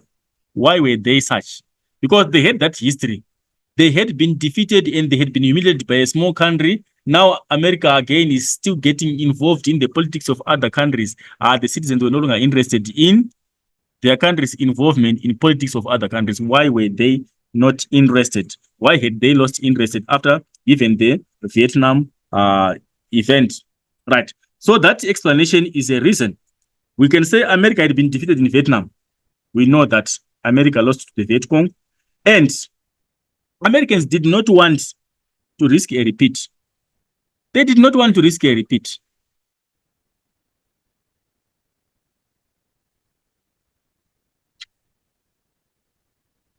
You fight with a smaller nation, you get defeated, and you become so humiliated. Again, there's another political crisis. You want to go and intervene and get defeated for the second time, risking your another humiliation. They were not interested because they did not want, they knew that they were defeated in Vietnam, and now they were no longer interested in risking another defeat, which was a humiliating defeat. And also talk of the cost of the war. Cost of the war in terms of resources or money, which was spent, and also lives. The war in Vietnam had costed Americans so much, billions of US dollars, financing a war which was non-beneficial. And at the end, they lost the war. So it was a cost to the government and a cost to the economy of America, sponsoring such a war. And also, Americans, you know that they were undermining the Viet Cong. They sent young and inexperienced soldiers. Those soldiers were massacred. So many lives were lost. And so many people lost their loved ones in that particular war. So they were fearing, like, if the very same thing happens again, we're going to risk losing other lives after losing all those lives in Vietnam. So that was another reason why they were not interested in getting involved in a similar event. And also, you can talk of the reputation. America had lost its reputation. Remember, America was using inhuman strategies in the war. For example, the usage of chemical warfare. It made America very unpopular. So the image had been harmed. It was no longer having its original image. Its image was tainted bad through its tactics that it was using in the Vietnam War. For example, you can talk of the My Lai massacre. They killed innocent people. A lot of innocent people in the pretext that they wanted to attack the guerrillas, but they ended up killing innocent people. The usage of chemical warfare, they ended up killing so many innocent civilians. So their image was already bad. So they did not want again to get involved and get their image getting further damaged by involving themselves in Angola. So basically, you can use those ones as the arguments as to why Americans were not willing or were not interested in involving themselves in the fight in Angola. Right, we move on to the next question. The next question is on source 2B. Source 2B is a source that we need to analyze before we attempt the questions, right? We have to check source 2B. Source 2B is the context of the source is saying, the following extract is from an intelligence report prepared in 1975 by the Center for National Security Studies in Washington, D.C. It discusses the involvement of the USA in Angola civil war at that particular time. Right, that is the context of the source. We cannot go through the source. We just want to check on the questions and try to answer the questions. Right. We go to the question. First question is saying, who, according to the source, ran the secret war in Angola? This is an extraction question. We just come here and get our response. It says a secret war run by the CIA. So our response is the CIA, which is the Central Intelligence Agency. Right. We go to the next question. Using the source, list 2 commodities provided by the USA to groups in Angola. Again, that is an extraction question. We just have to go to the source and find the 2. The CIA to provide secret money and weapons. These are the 2. They are provided with money and with weapons. It's an extraction. Don't need to spend more time on that. We go to the next question, right?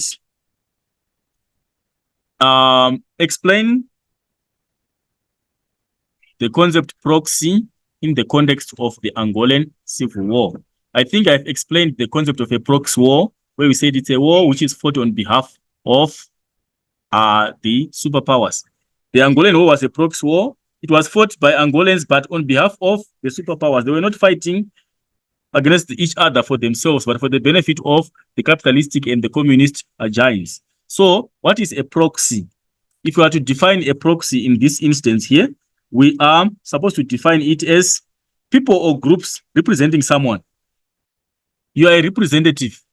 You are a group of people, or you are just one person who is representing someone. Or we can say it's an intermediary, a proxy. You can argue it as an intermediary.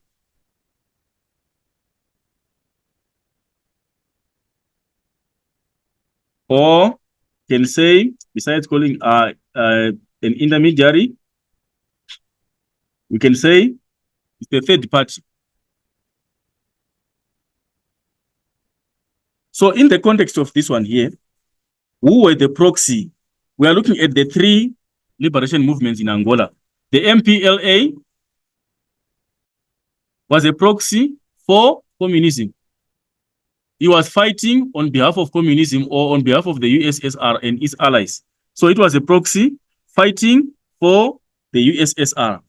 And if you look at the other two, the UNITA and the FNLA,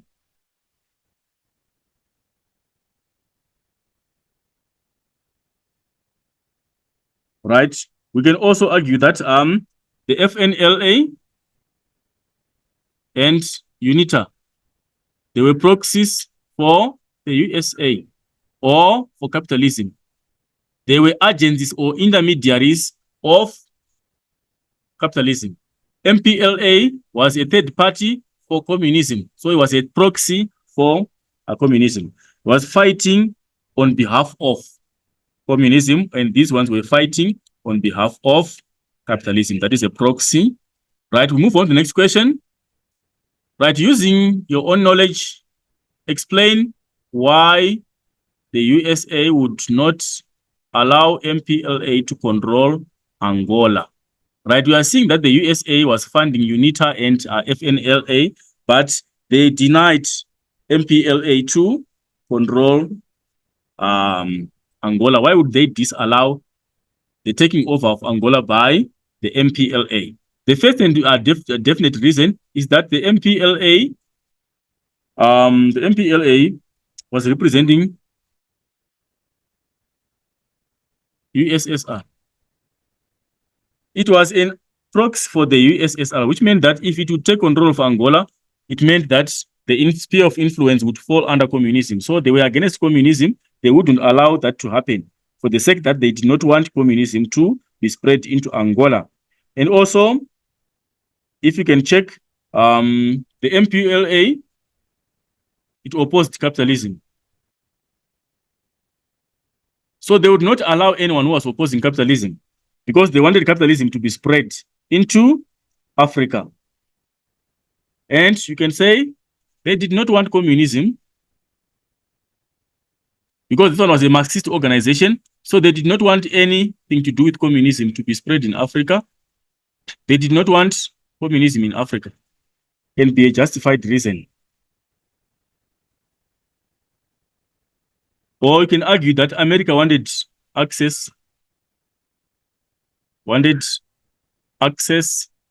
to Angola resources. So by allowing an opposing force, it meant that they would not get that access. So they wanted access to Angolan resources. That is why they were trying to further their interests through those other two liberation movements of UNITA and FNLA, and would not support and would not let MPLA take control of Angola because their interests would be would not finish because of the MPLA taking control of Angola. So they will make all effort to try and disallow the MPLA to take control of Angola for those reasons. Right. We move on to the next question. We are done with source 2B. We need to move on to question 2.3, which is based on the next source, which is source 2C. Right. Quickly moving on to the next question. Right, let's check the next question. Refer to source 2C. Let's check the context of the source. Right, source 2C. Let's go to the source and look at what's the context of the source. Right, it says, source 2C, the following visual source is a cartoon by American cartoonist Ital, established on 9 January 1976 in the Fort Worth Star Telegram newspaper. The cartoon depicts two chefs selling an Angolan sandwich, which with most of the ingredients are rejected or made secret. Right, we are seeing here those two chefs who are representing or who are in the form of the President of America, who is Gerald Ford, and the Minister of Foreign Affairs, Henry Kissinger. They are selling this Angolan sandwich to the Americans, and they are not disclosing the ingredients of their Angolan sandwich, right? Which is a cartoon which we should interpret using our cartoon interpretation skills, right? Moving on to the question number 231. Let's go to the question 231. It says, explain what message the cartoon conveys about the nature of America's role in the Angolan Civil War. Use visual clues from the source to support your answer. But when you are answering this question here, when you're answering this particular question, you should not answer like you are reading what is on the cartoon. Using visual clues, you are saying what you are seeing, what's the hidden meaning of what you are seeing on the cartoon. That's what you should, how you should interpret the cartoon. Not like explaining what you are seeing. Like you explain that you are seeing a sandwich. You are seeing Henry Kissinger holding a sandwich. What does that mean? What's the deeper meaning of that? That is using visual clues. Use that as a clue. Angola is being presented as a sandwich. What does that mean? That's how you should interpret using visual clues. Find the hidden meaning or find the deeper meaning of what is shown on the cartoon. That is using visual clues. So most of the learners, what they do is when they're interpreting cartoons or any other visual source, they explain what they are seeing on the cartoon, which is wrong. We want the deeper meaning of what you are seeing. Use what you are seeing to interpret the meaning of it in deeper understanding, because you have learned about these historical aspects. You know about these historical aspects. What is the meaning or what is the intended meaning from what is portrayed on the image? That is the question. So what message is portrayed on that cartoon? Let's go to our cartoon here and see the message being portrayed. We are seeing President Gerald Ford and Henry Kissinger. They are having their sandwich there, which is Angola, and you are seeing the sandwich. It has got lots of money, which is a sandwich in between. And we are seeing the general USA people are looking over there, and they are advertising their sandwich there. Try our Angolan sandwich to all. The patties, the sauce are on a bun, but the other ingredients are not shown.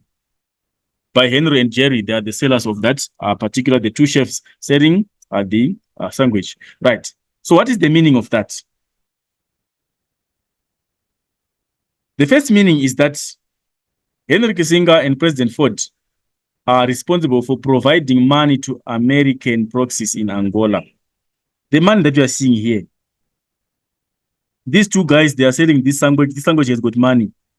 And we are seeing the meaning of that is that those two guys are providing money to Angola. That is the deeper meaning of that. They are responsible for providing their proxies, providing UNITA and FINLA with money. Because there is money in that sandwich there, if you can see here. These are not the dollars that you can see here. That's the deeper meaning of that. Then again, the ingredients, if we check here, they are not all shown. They've just shown that there's patties, there's sauce, and those ones are on a bun. But what is this one? Which is hidden? This one is hidden because it says the ingredients are redacted or they are made secret. What is the deeper meaning of the ingredients being hidden? They are selling their sandwich, but the ingredients are not disclosed. What's the meaning of that? It means the American public were not aware of exactly what was happening in Angola. The general public in America, they just overheard that America is involving itself in Angola, but they did not have details of what was happening there. That is what the meaning of the hidden ingredients imply. They hid the information to general citizens of America. They did not know exactly what was happening in America, which is portrayed by the hidden ingredients of the sandwich.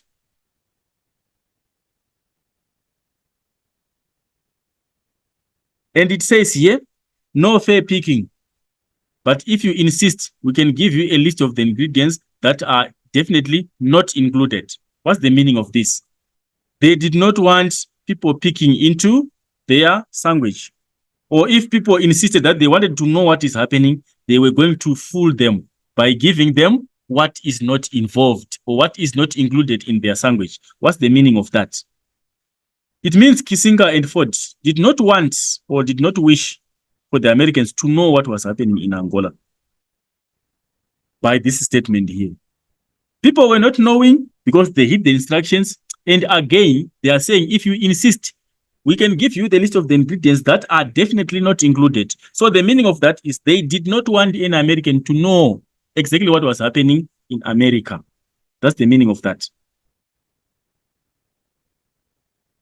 And the statement ends with a list of ingredients that are definitely not included. What is the meaning of that?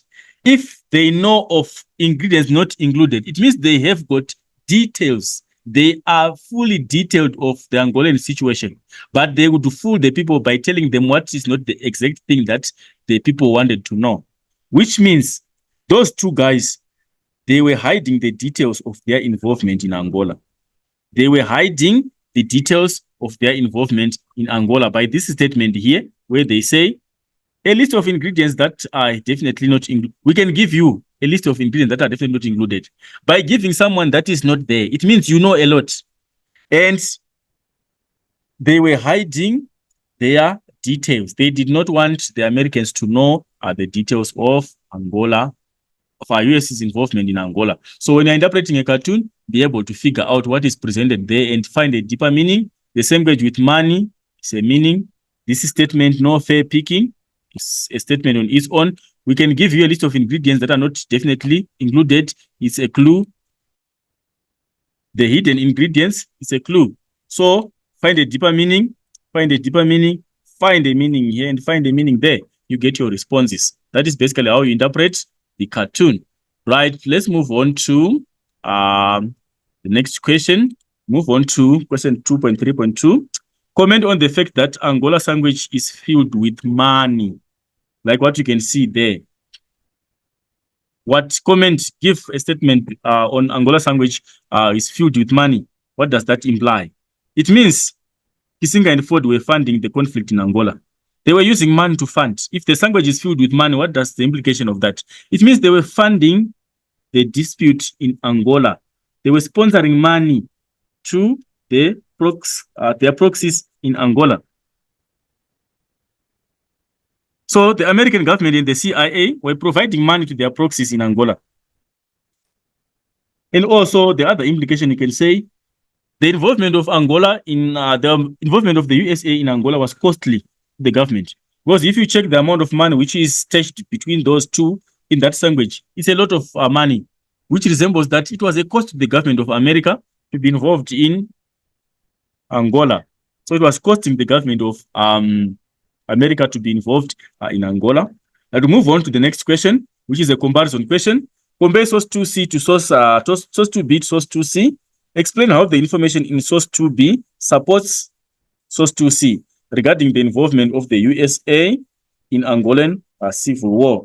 Right? Without wasting time, we just have to find similarities of those two. And remember the format that we use. Source 2B says this, which is supported by source 2C, which shows this.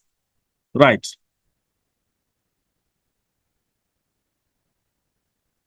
Right. We can start by saying that source 2B explains that America's involvement was secret as far as the public and most of the Congress was concerned. America's involvement was secret. Is portrayed in source 2B. And how is it supported in source 2C? Which is supported by source 2C, where we see the Americans not knowing the ingredients of the sandwich.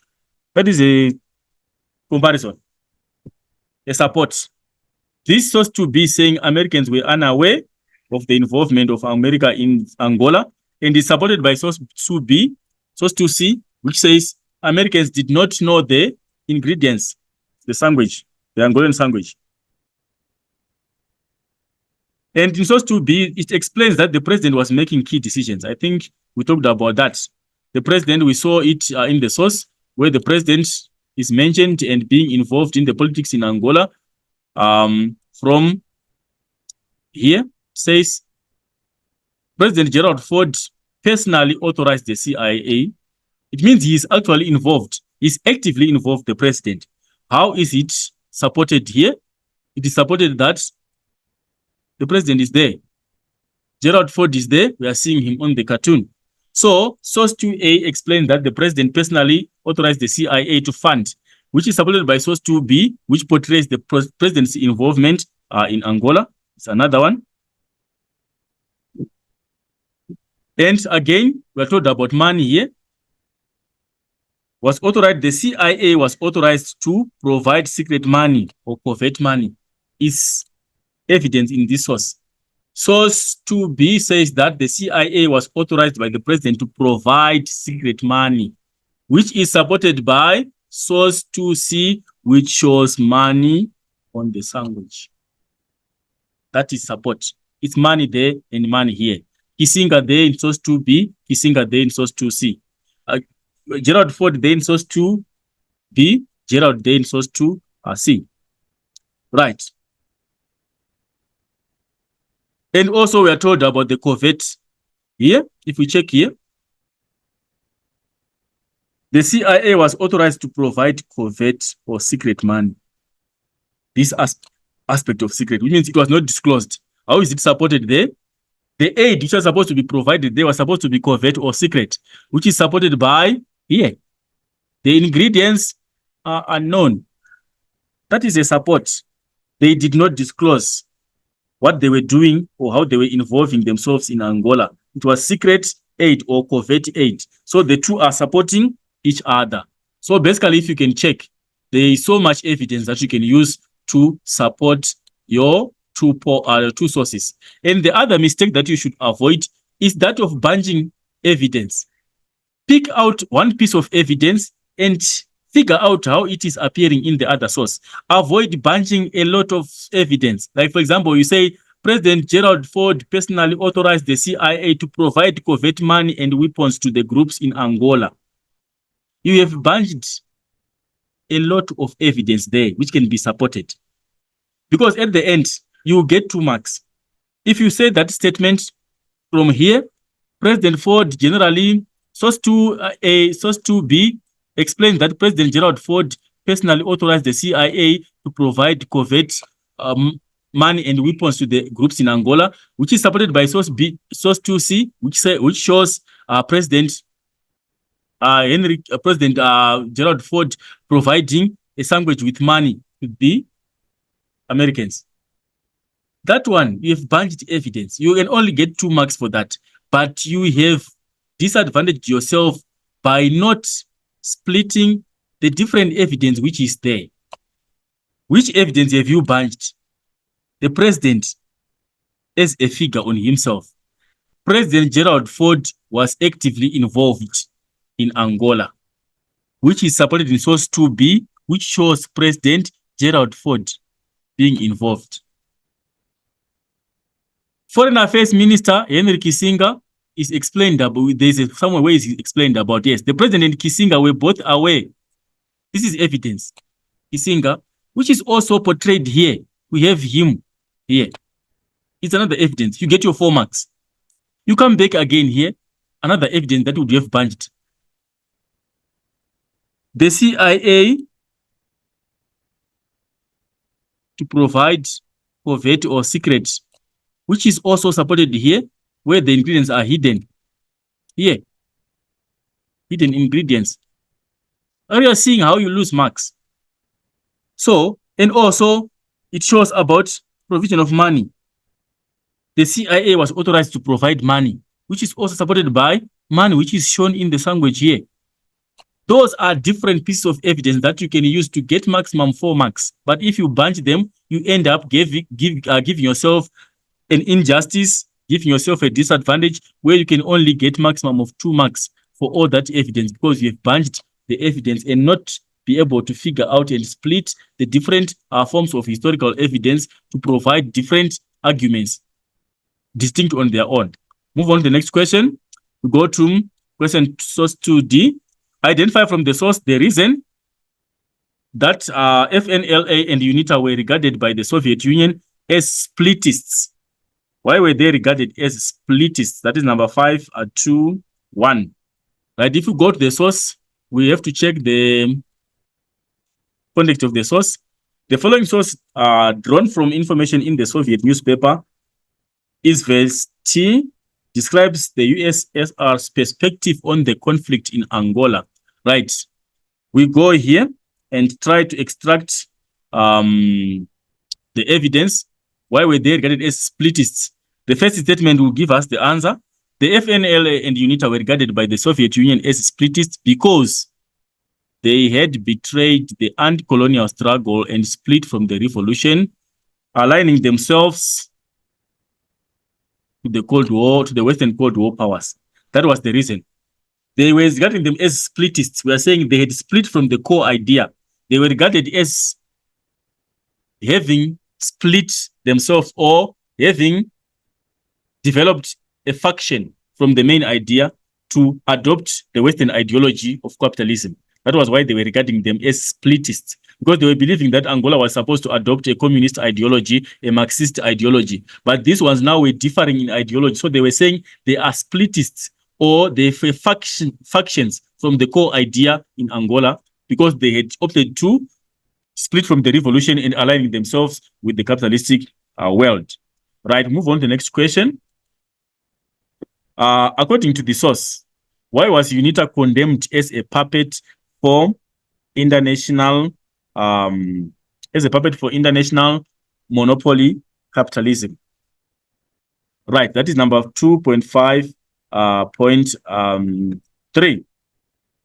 Sorry, for 5.2, 5.3, 2.5.2. Right. Why was it UNITA was condemned as a puppet for international monopoly capitalism? Right, if we check here, the evidence that we have from the source, right, imperialist tactics, let's go here, support Phoenix organizations, regularly condemned, right. It says here, the FNLA, particularly fitted this description.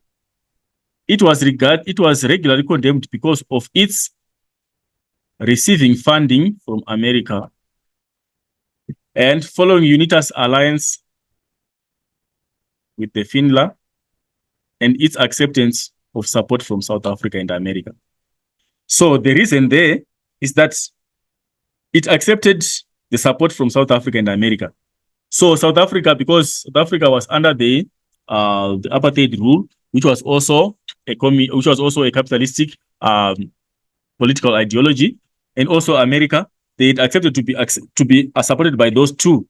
They were regarded as such because of their acceptance, and also UNITA's alliance with FNLA. Because remember, these two, they got to unite to have a united front to fight against the MPLA. So it was also regarded. So those two reasons, its acceptance of support from South Africa and America, and also its UNITA's alliance with the FNLA. Those are the two reasons as to why they were regarded as such. Right.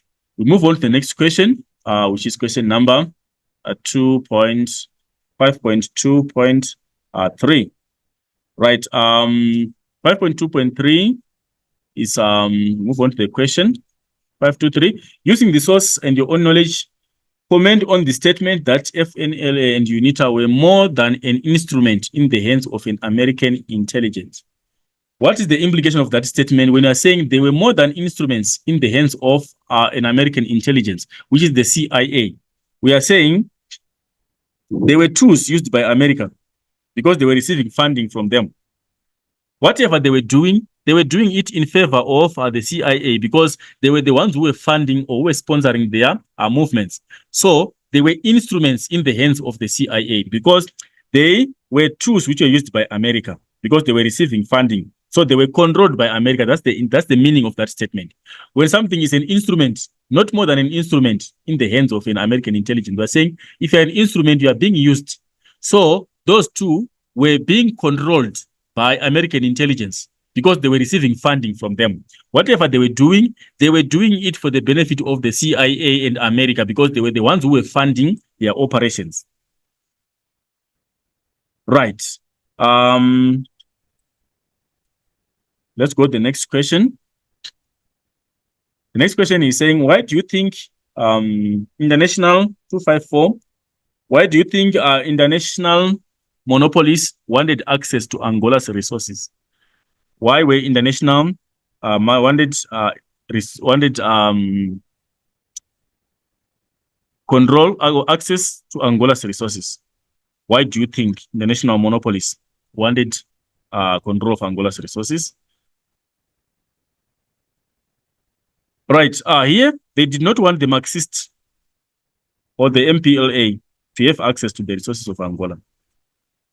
The international monopolies, they were saying they were regarding the capitalists as international monopolies. They were monopolizing resources of the world.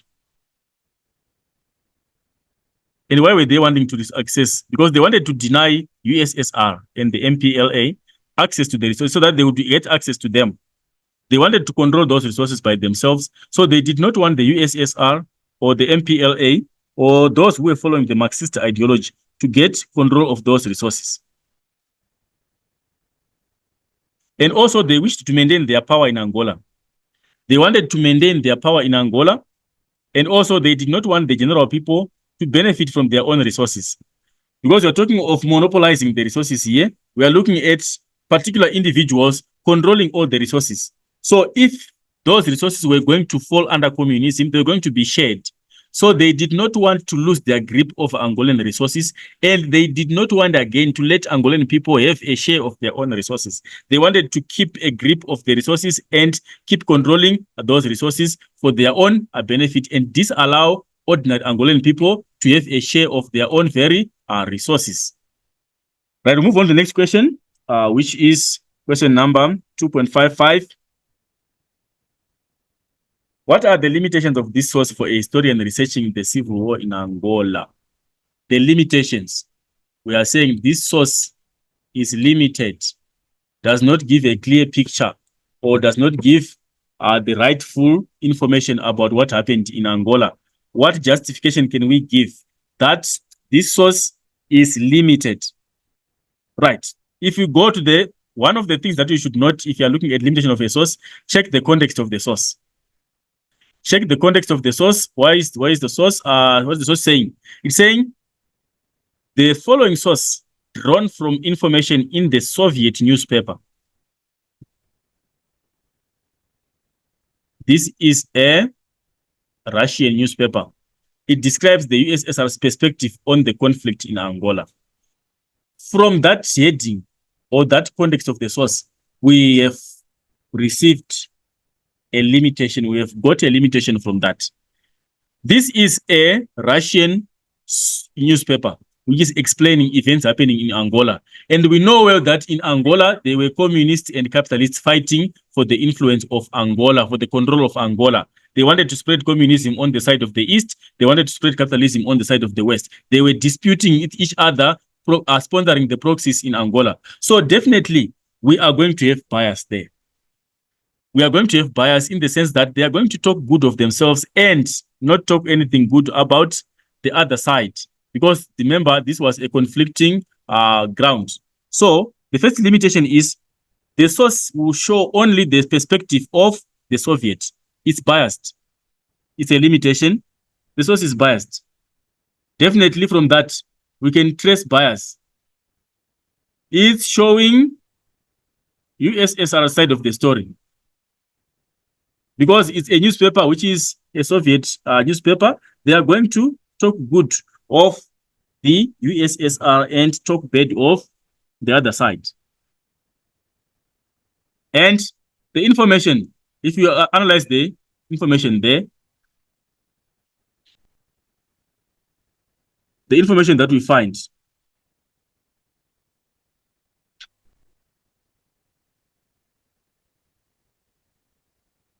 what about the information that we find there? We can also use it as limitation of the source, right? There's strong negative language. The source is has got strongly a negative language. Is labeling the FNLA and the UNITA as splitists. That is a strong negative language. It's limited. Is portraying the capitalistic side as strongly negative by using languages like splitists, labeling them a very bad, which shows that it's limited. It's not giving a fair view of what was happening in Angola. It's limited. It's not giving us a clear picture of what was happening by using that hatred language. And also, we can say it's only supporting the MPLA. Whatever they are saying there, they are saying the MPLA is justified.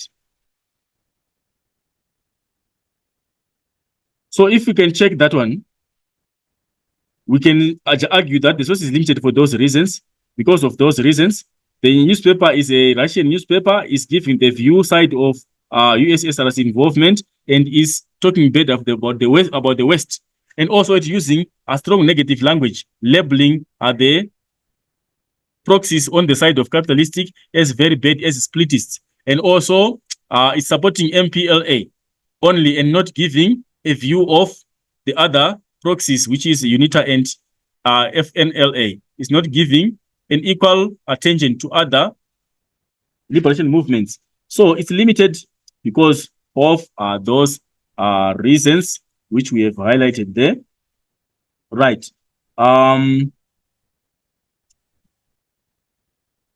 Number 2.6, which is the last question.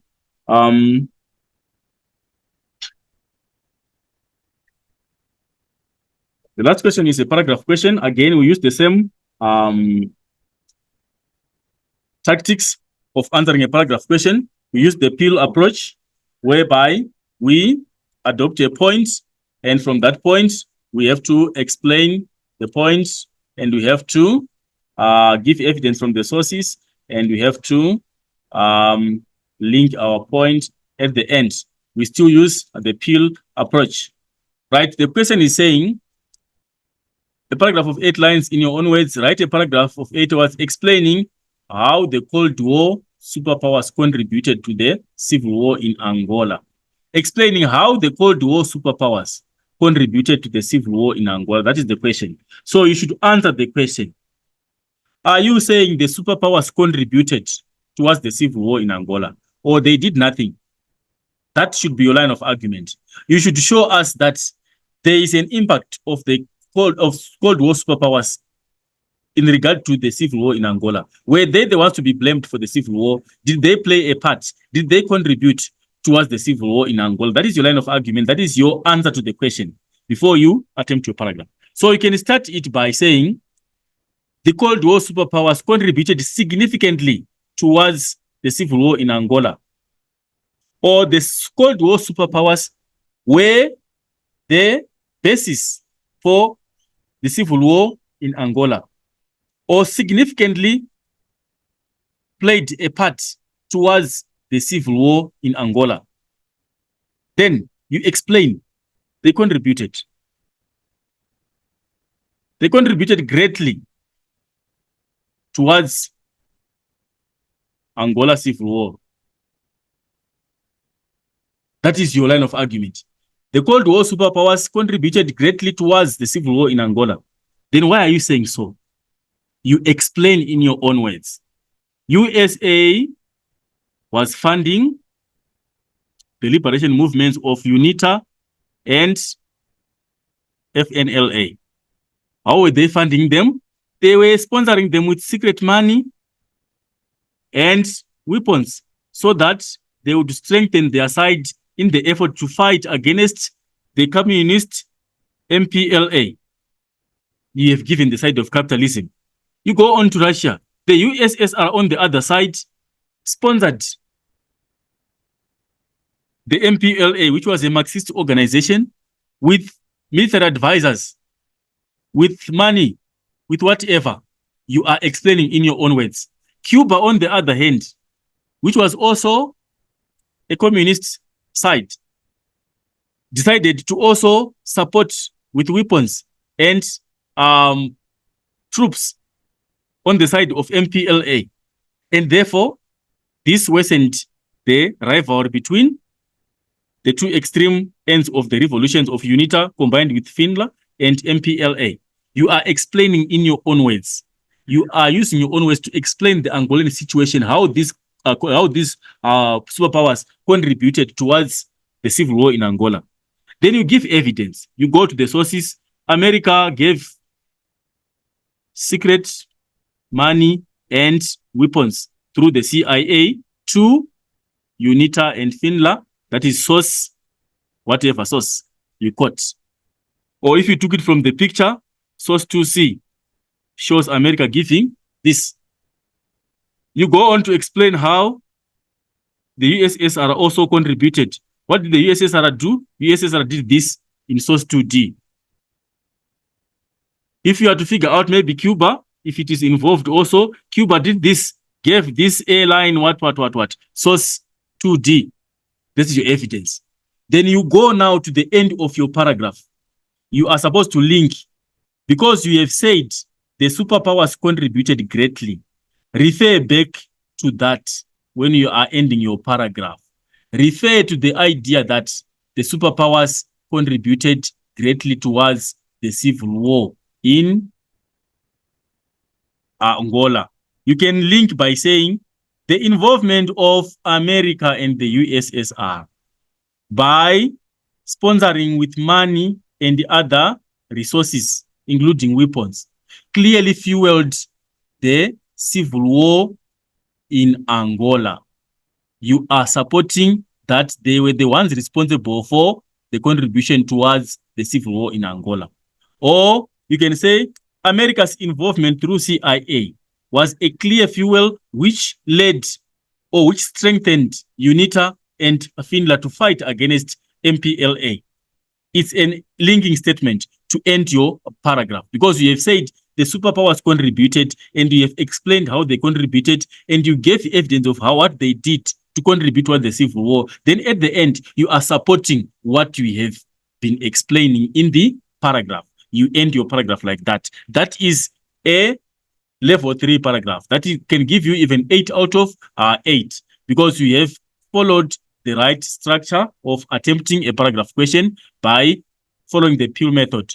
Peel method by answering the question, clear point answering the question, explaining in your own words, giving historical evidence from the sources, and linking back to your question and your line of argument. That is a clear paragraph.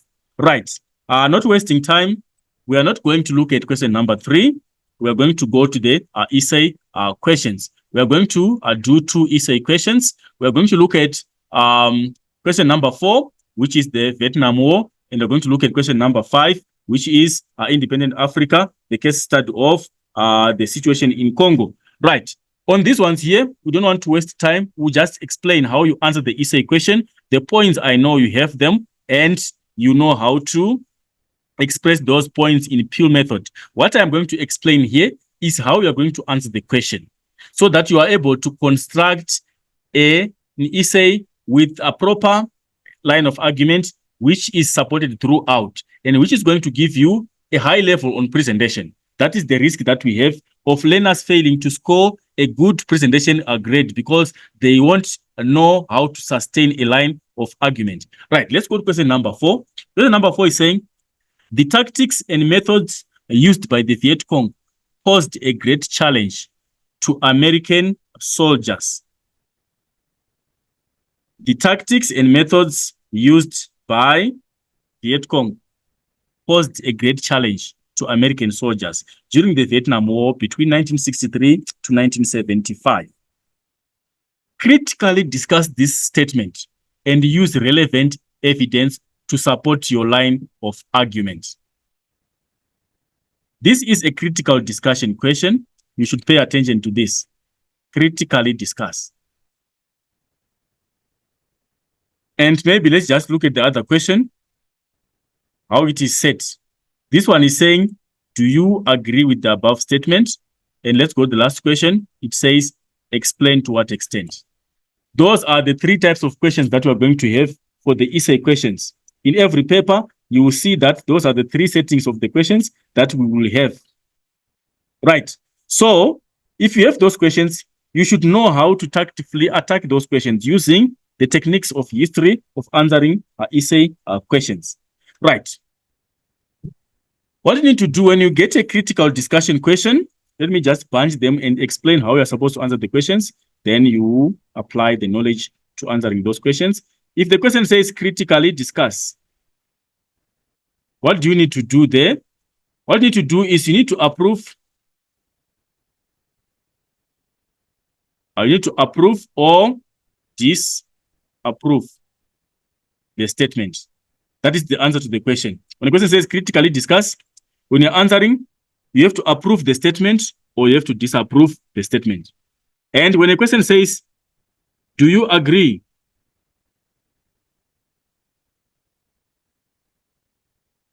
You have to agree or you have to disagree.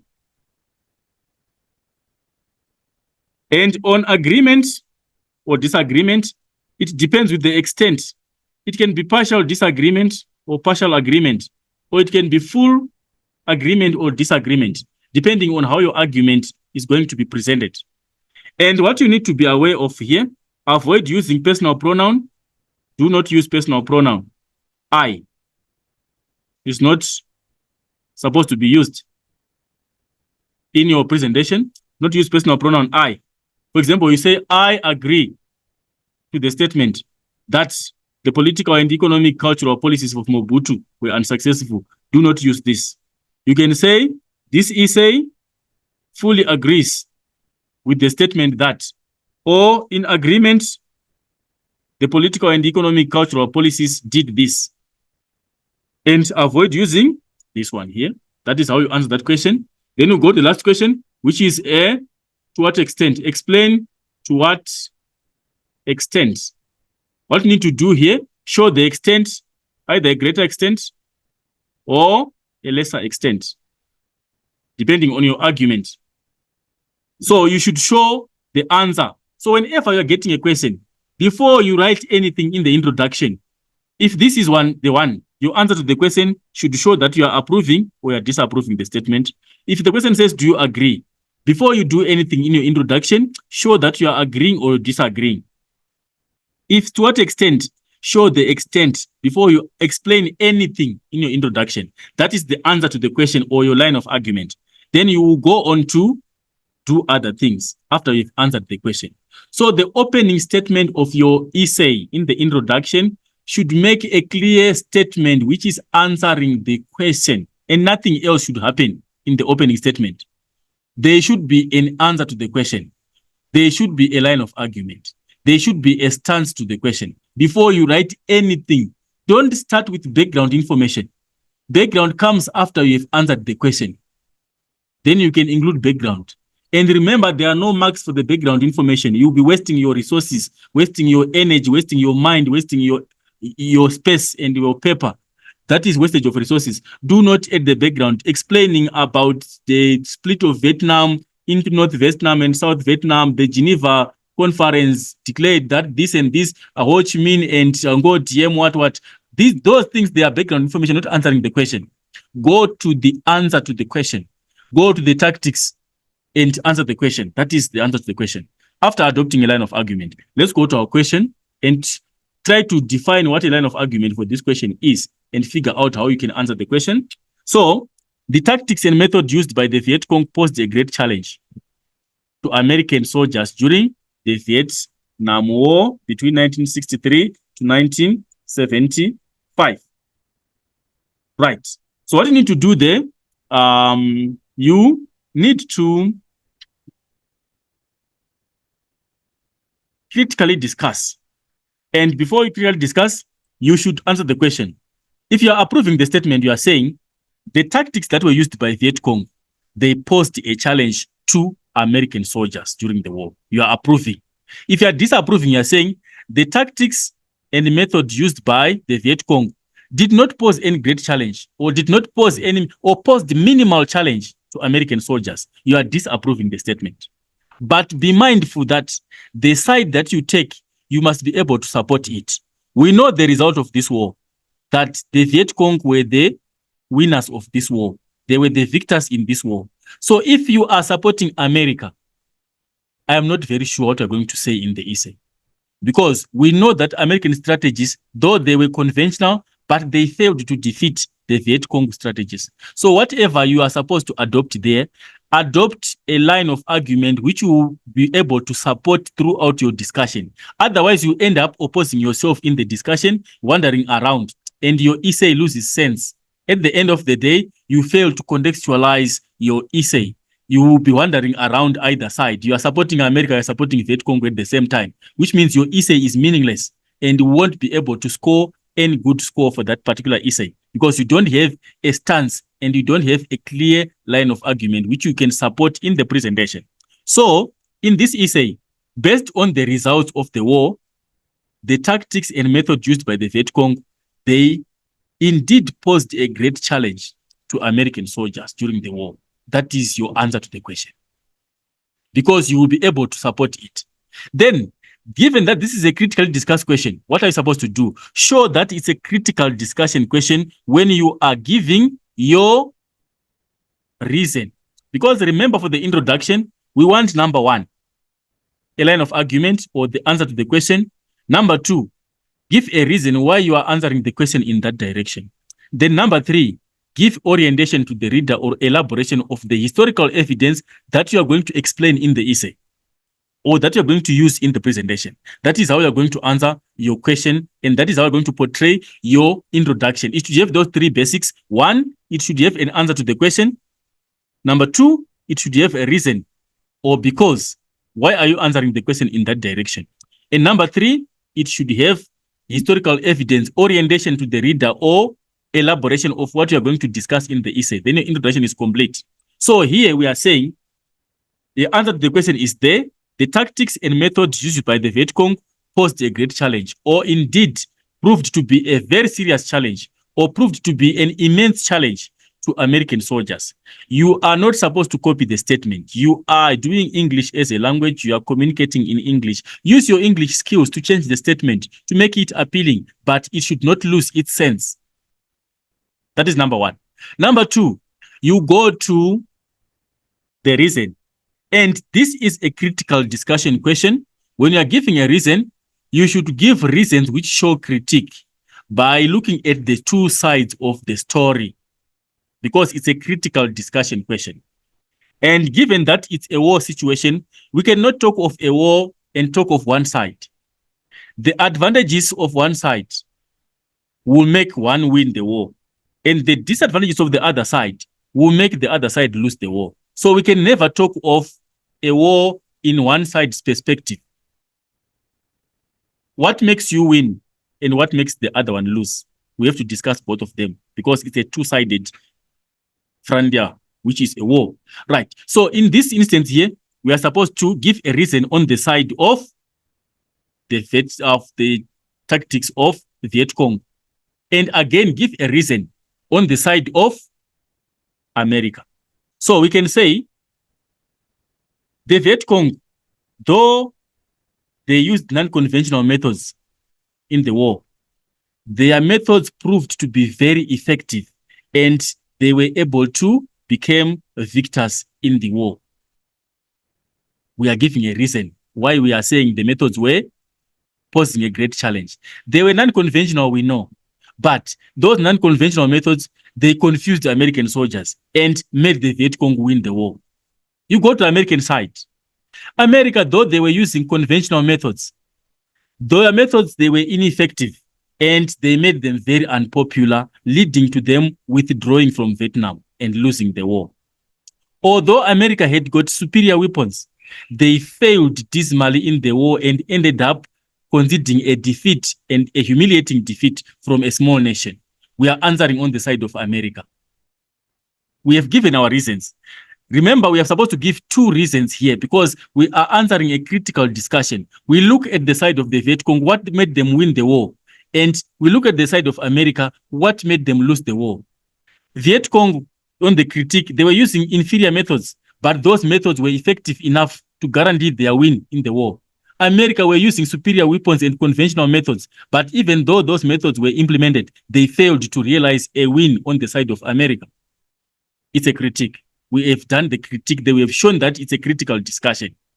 Then we elaborate on the evidence that we're going to use in the essay or orient the reader. This presentation is going to further elaborate on the tactics that were used by the Viet Cong and the conventional strategies that America employed in the war in Vietnam. That is what the essay is going to prove. Or this essay is going to prove that the tactics that were used by the Viet Cong greatly posed a challenge on the strategies that America employed in the war. We have done justice to our introduction. The reader has got an answer to the question and has the evidence to why you are answering the question in that direction, and has got orientation of what they are expecting in the essay. Then you now go to the answers of your essay. When you're answering the essay, this is a critical discussion question. You answer it critically, showing a critique. A critique, we are saying you are giving the other side of the story directly there or in some other way. For example, you can look at America using safe village policy. We know the strategies. I'm not going to waste time there on the strategies. I'm just going to highlight on a few. You are looking at America's strategies. Maybe you want to criticize the safe village. The USA used the safe village policy or used the hamlet, the strategic hamlet policy. You explain what kind of policy was it. The Americans wanted to split the guerrillas from the ordinary civilians.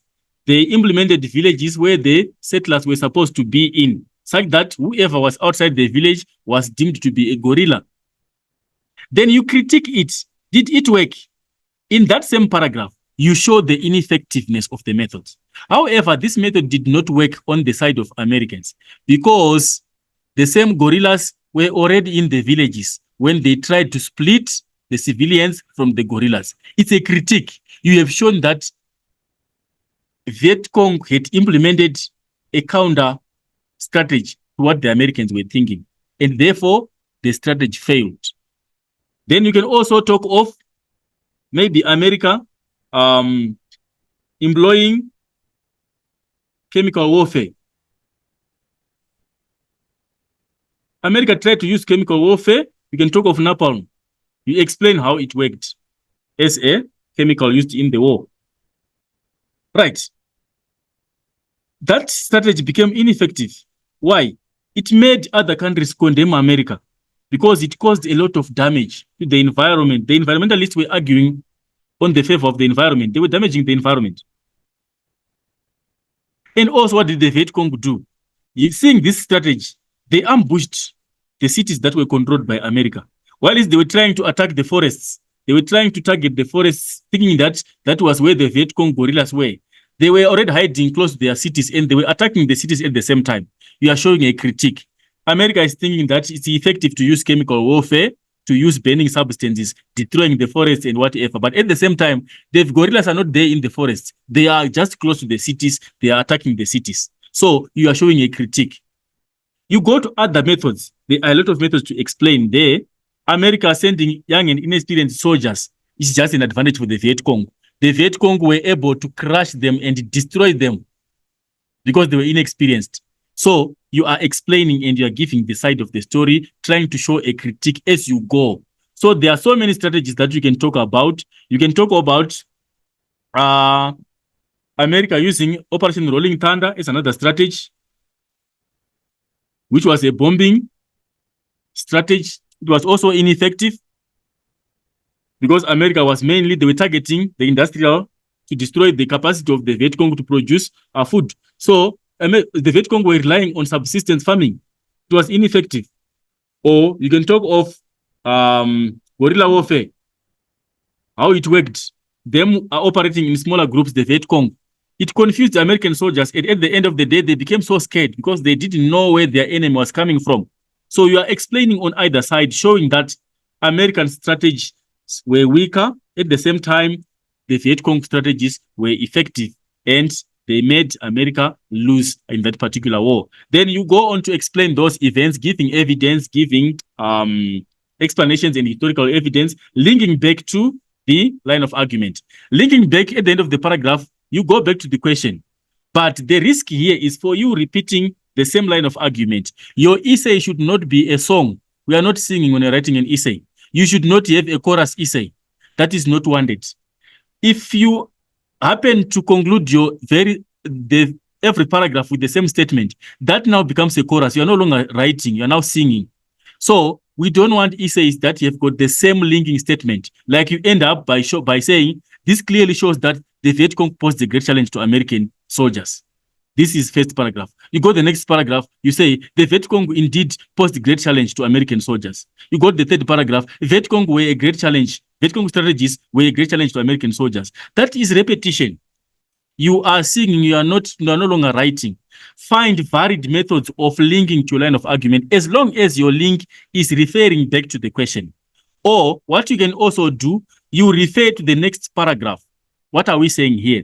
For example, you are explaining about the villagization or the strategic hamlets by America. You explain that the Americans employed the safe village police. They were trying to split guerrillas from the civilians.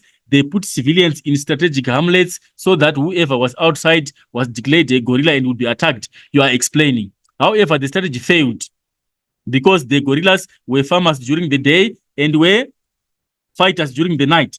And you explain that. Then you link to show that by this, it proved very difficult for Americans to separate the guerrillas from the civilians. You have linked by saying that because by it being difficult for Americans to separate guerrillas, it means the guerrillas were posing a challenge. You haven't repeated the question, but you have linked to the question. Then the other way of linking to the next paragraph, you can say, seeing that the strategic hamlet strategy had failed for the Americans, they decided to employ a new strategy which was named Operation Rolling Thunder. It's also a linking statement. You have not gone back to the question, but you have shown that Americans were having a challenge and they decided to change their strategy in the war by introducing another method of fight or by introducing another tactic. Then in the very next paragraph, go and explain the very same strategy that you have introduced in the previous passage. You start by explaining what the Operation Rolling Thunder was. Operation Rolling Thunder was a mass bombing strategy which was employed by the Americans. The Americans, they were using this kind of jets or this kind of planes which were firing shells and firing whatever. You are explaining and you are giving evidence. Then you go on to explain and you go on and until you link to your line of argument. That is how varied you should. That is how you should vary your line of arguments as you discuss. And that is how your essay should look appealing. And that is how you are going to sustain your line of argument throughout the description or throughout the argument. And when you get to the conclusion, you should tie up your argument. And your conclusion should be reached based on evidence. What are we saying here? There should be convincing evidence in the presentation for you to reach a conclusion. We cannot conclude or cannot safely conclude by giving two reasons. You explain two strategies by America and one strategy by the Viet Cong. Then you have said you have reached a conclusion. That conclusion is not convincing because it's not reached based on evidence.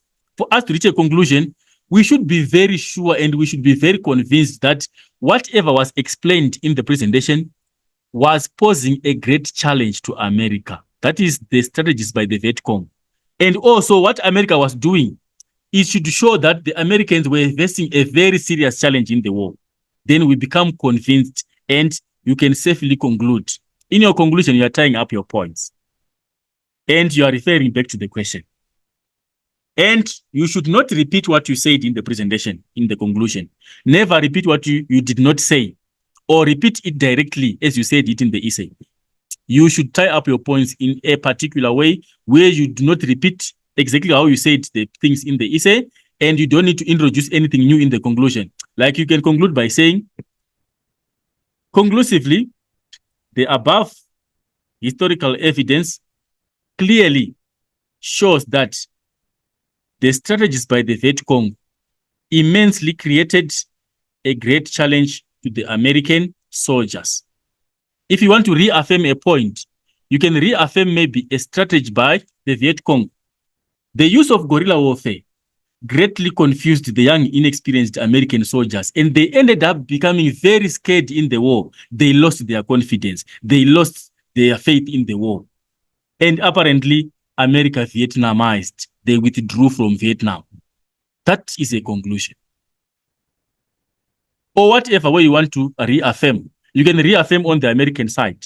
The usage of chemical warfare by America greatly tarnished America's image on a global scale, based on the environmental damage and the atrocities.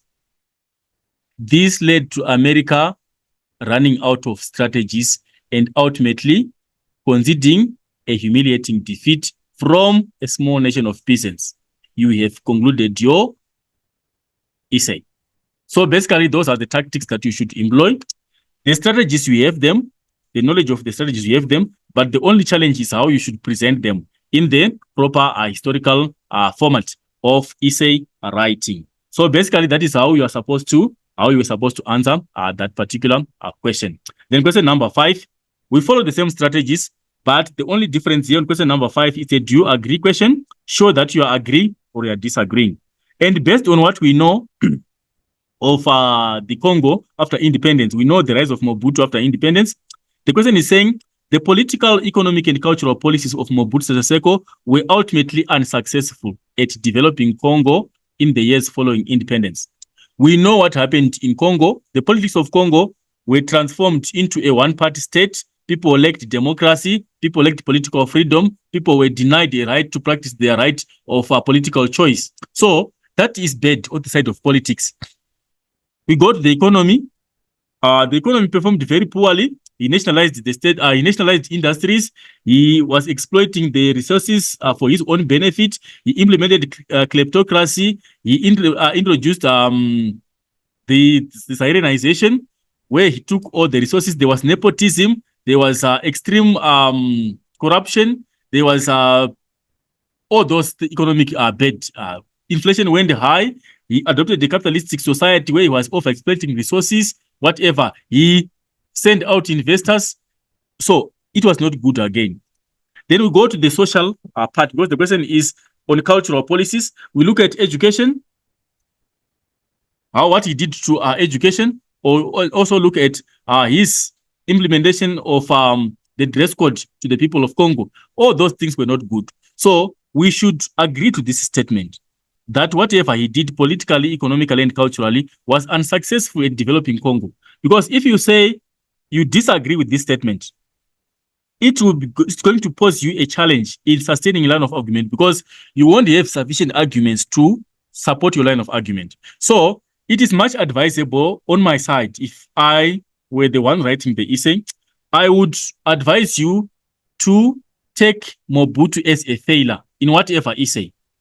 If it's saying to what extent did Mobutu succeed, you will say he succeeded to a lesser extent, because we know that most of the things that he did were unsuccessful. If the person is saying, do you agree that Mobutu succeeded? You should not agree to that, because we know what he did was more of a failure than good to the economy, to the politics, and to the social and cultural aspect of the people of Congo. So that is your line of argument. You should agree with this statement. So you can start your essay by answering the question. This essay fully agrees to the statement that the political, economic, and cultural policies of Mobutu were unsuccessful at developing Congo after independence. That is your line of argument. Or in agreement with the statement, the political, economic, and cultural policies of Mobutu were ultimately unsuccessful at developing Congo. You have answered the question. Then why are you answering the question in that direction? You give historical evidence. You are just highlighting general reasons as to why you are saying so. Mobutu, after attaining independence, ruined the economy of Congo. The GDP drastically fell after post-Belgium rule. It's economic. You are giving a reason as to why you're saying you were unsuccessful. You are giving general reasons. Or you can argue by saying the resources of Congo were mismanaged greatly and only a few people benefited from the state resources. It's a reason why you are saying it was unsuccessful based on what was happening on the economy. Or you can argue using the politics. People of Congo were denied of their political right completely. Congo was transformed into a one-party state. It shows that the politics were no longer successful or were no longer good for the people. You are arguing using a political reason. Or you can argue using a social reason. The people of Congo were forced to follow a dress code which was anti-Western. You are giving reasons as to why you are saying it was unsuccessful. So if you want, you can argue or give reasons based on the economy, cultural or political or whichever, but there should be a reason in your introduction why you're answering that question in that direction. Then, or you can address political reason why you're saying such. Maybe you can argue by people being denied a political right or the right to vote or to choose political leaders, or you can argue on the economy the economy went down, or performance of the economy went down because of poor management of state resources. Or you can argue on the cultural basis. Maybe you can use education as a cultural policy, where you can say the culture or the policies of Congo under the Mobutu policies in Congo after independence, he let down the educational system. He did not promote local languages. He continued with the French language. That is the argument. Then you orient the reader. What is the essay going to prove? In this essay, the discussion will be based on the failures of Mobutu Sese Seko's rule on the political, economic, and cultural frontier. We have oriented the reader. You have shown the reader what evidence is going to be proved in the presentation. Or this essay is going to prove that Mobutu Sese Seko greatly failed the politics and the economy and the cultural of the culture of the people of Congo. Then you go to the essay. You have to explain the politics of Congo, and you have to explain the economy of Congo, and you have to also refer back to the line of argument to show that it was a failure or it was unsuccessful. There are so many policies there that you can talk of: economic policies, social policies, cultural policies, or political policies. We cannot exhaust all of them. I'll just list them. Under political policies, you can talk of the Congo being transformed from being changed into a one-party state. Or you can talk of Mobutu creating a kleptocracy. You can talk of a one-party state. You can talk of kleptocracy. Kleptocracy, which was basically an idea by Mobutu to enrich himself and his immediate family members who abused state resources. And we also can talk of nepotism on the political side. He gave positions to people who were close to him. Those were the ones who were managing the state resources. Or you can also talk of him enjoying extravagant life, overspending state resources for himself. Or you can talk of him silencing opposition. You explain how bad it was for the politics of Congo, or him becoming a life president. It's politics, which was bad because he denied other people an opportunity to be elected into the presidency of Congo. Then you go to the economy. What happened to the economy of Congo? You can talk of how the economy was ruined by Mobutu. Elitism. There was this particular group of people who were very rich, who got to acquire education and became very rich. And those people were exploiting others, which was bad for the economy of Congo. And also you can talk of what he did on the foreign aid. Ended up relying on foreign aid. Reliance on foreign aid which was also bad. You cannot rely on support from other countries while you have resources. And also you can talk of dependent on foreign investment. On foreign investment, was relying on foreign investments. You can also talk of personal enrichment. You can also talk of aspects like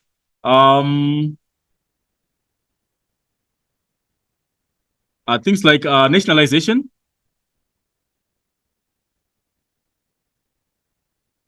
You can talk aspects like Zairinization. Nationalization, he took all privately owned businesses and made them public so that he can benefit and exploit the resources from them. And this failed because these people who were manning these businesses, they were inexperienced. And also Zairinization, he wanted all positions to be occupied by the Congolese people. He chased out foreign people and imposed his own people on those positions.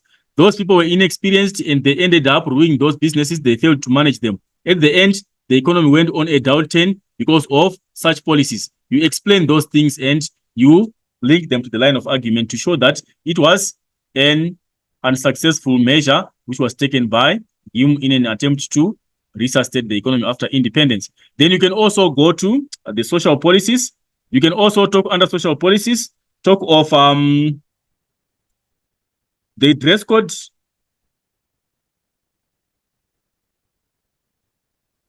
Where he introduced the dress code of the abacus, which was down with the suit, which was against the dress code of the formal suits. Was it good for the people to impose dressing on the people? It was not good. And also you can talk of the names, discouraging Christian names and English names. He changed and led by example. He was called Desire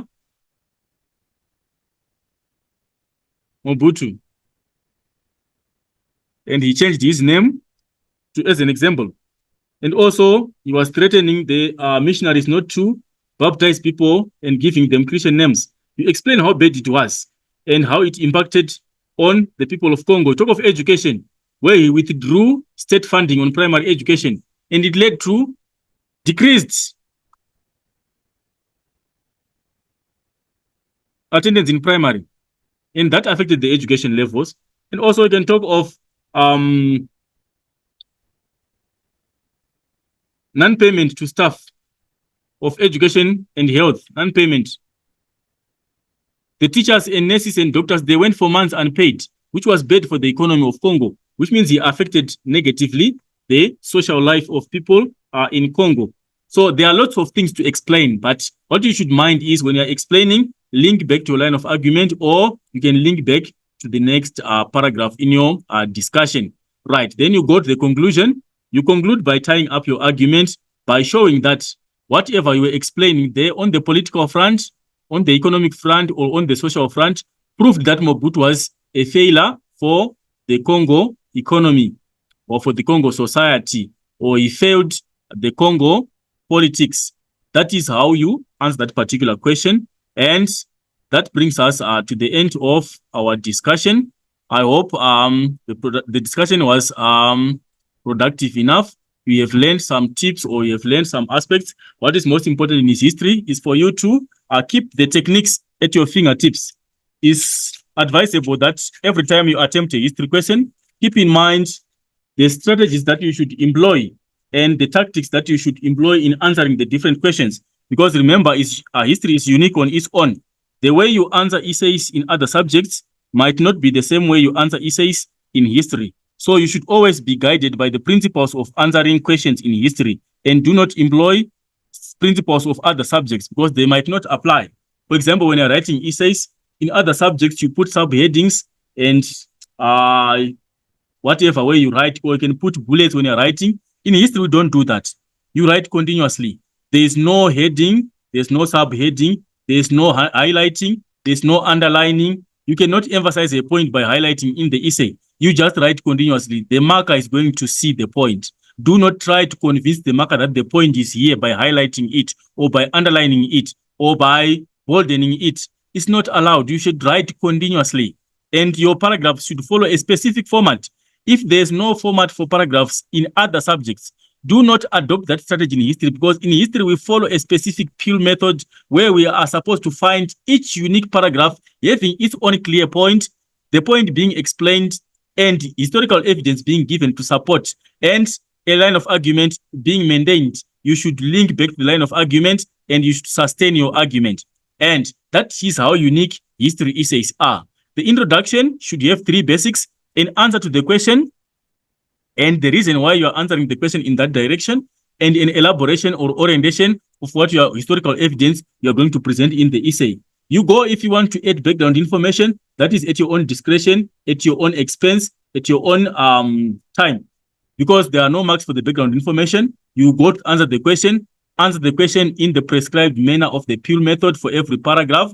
Do not infuse different points in one paragraph.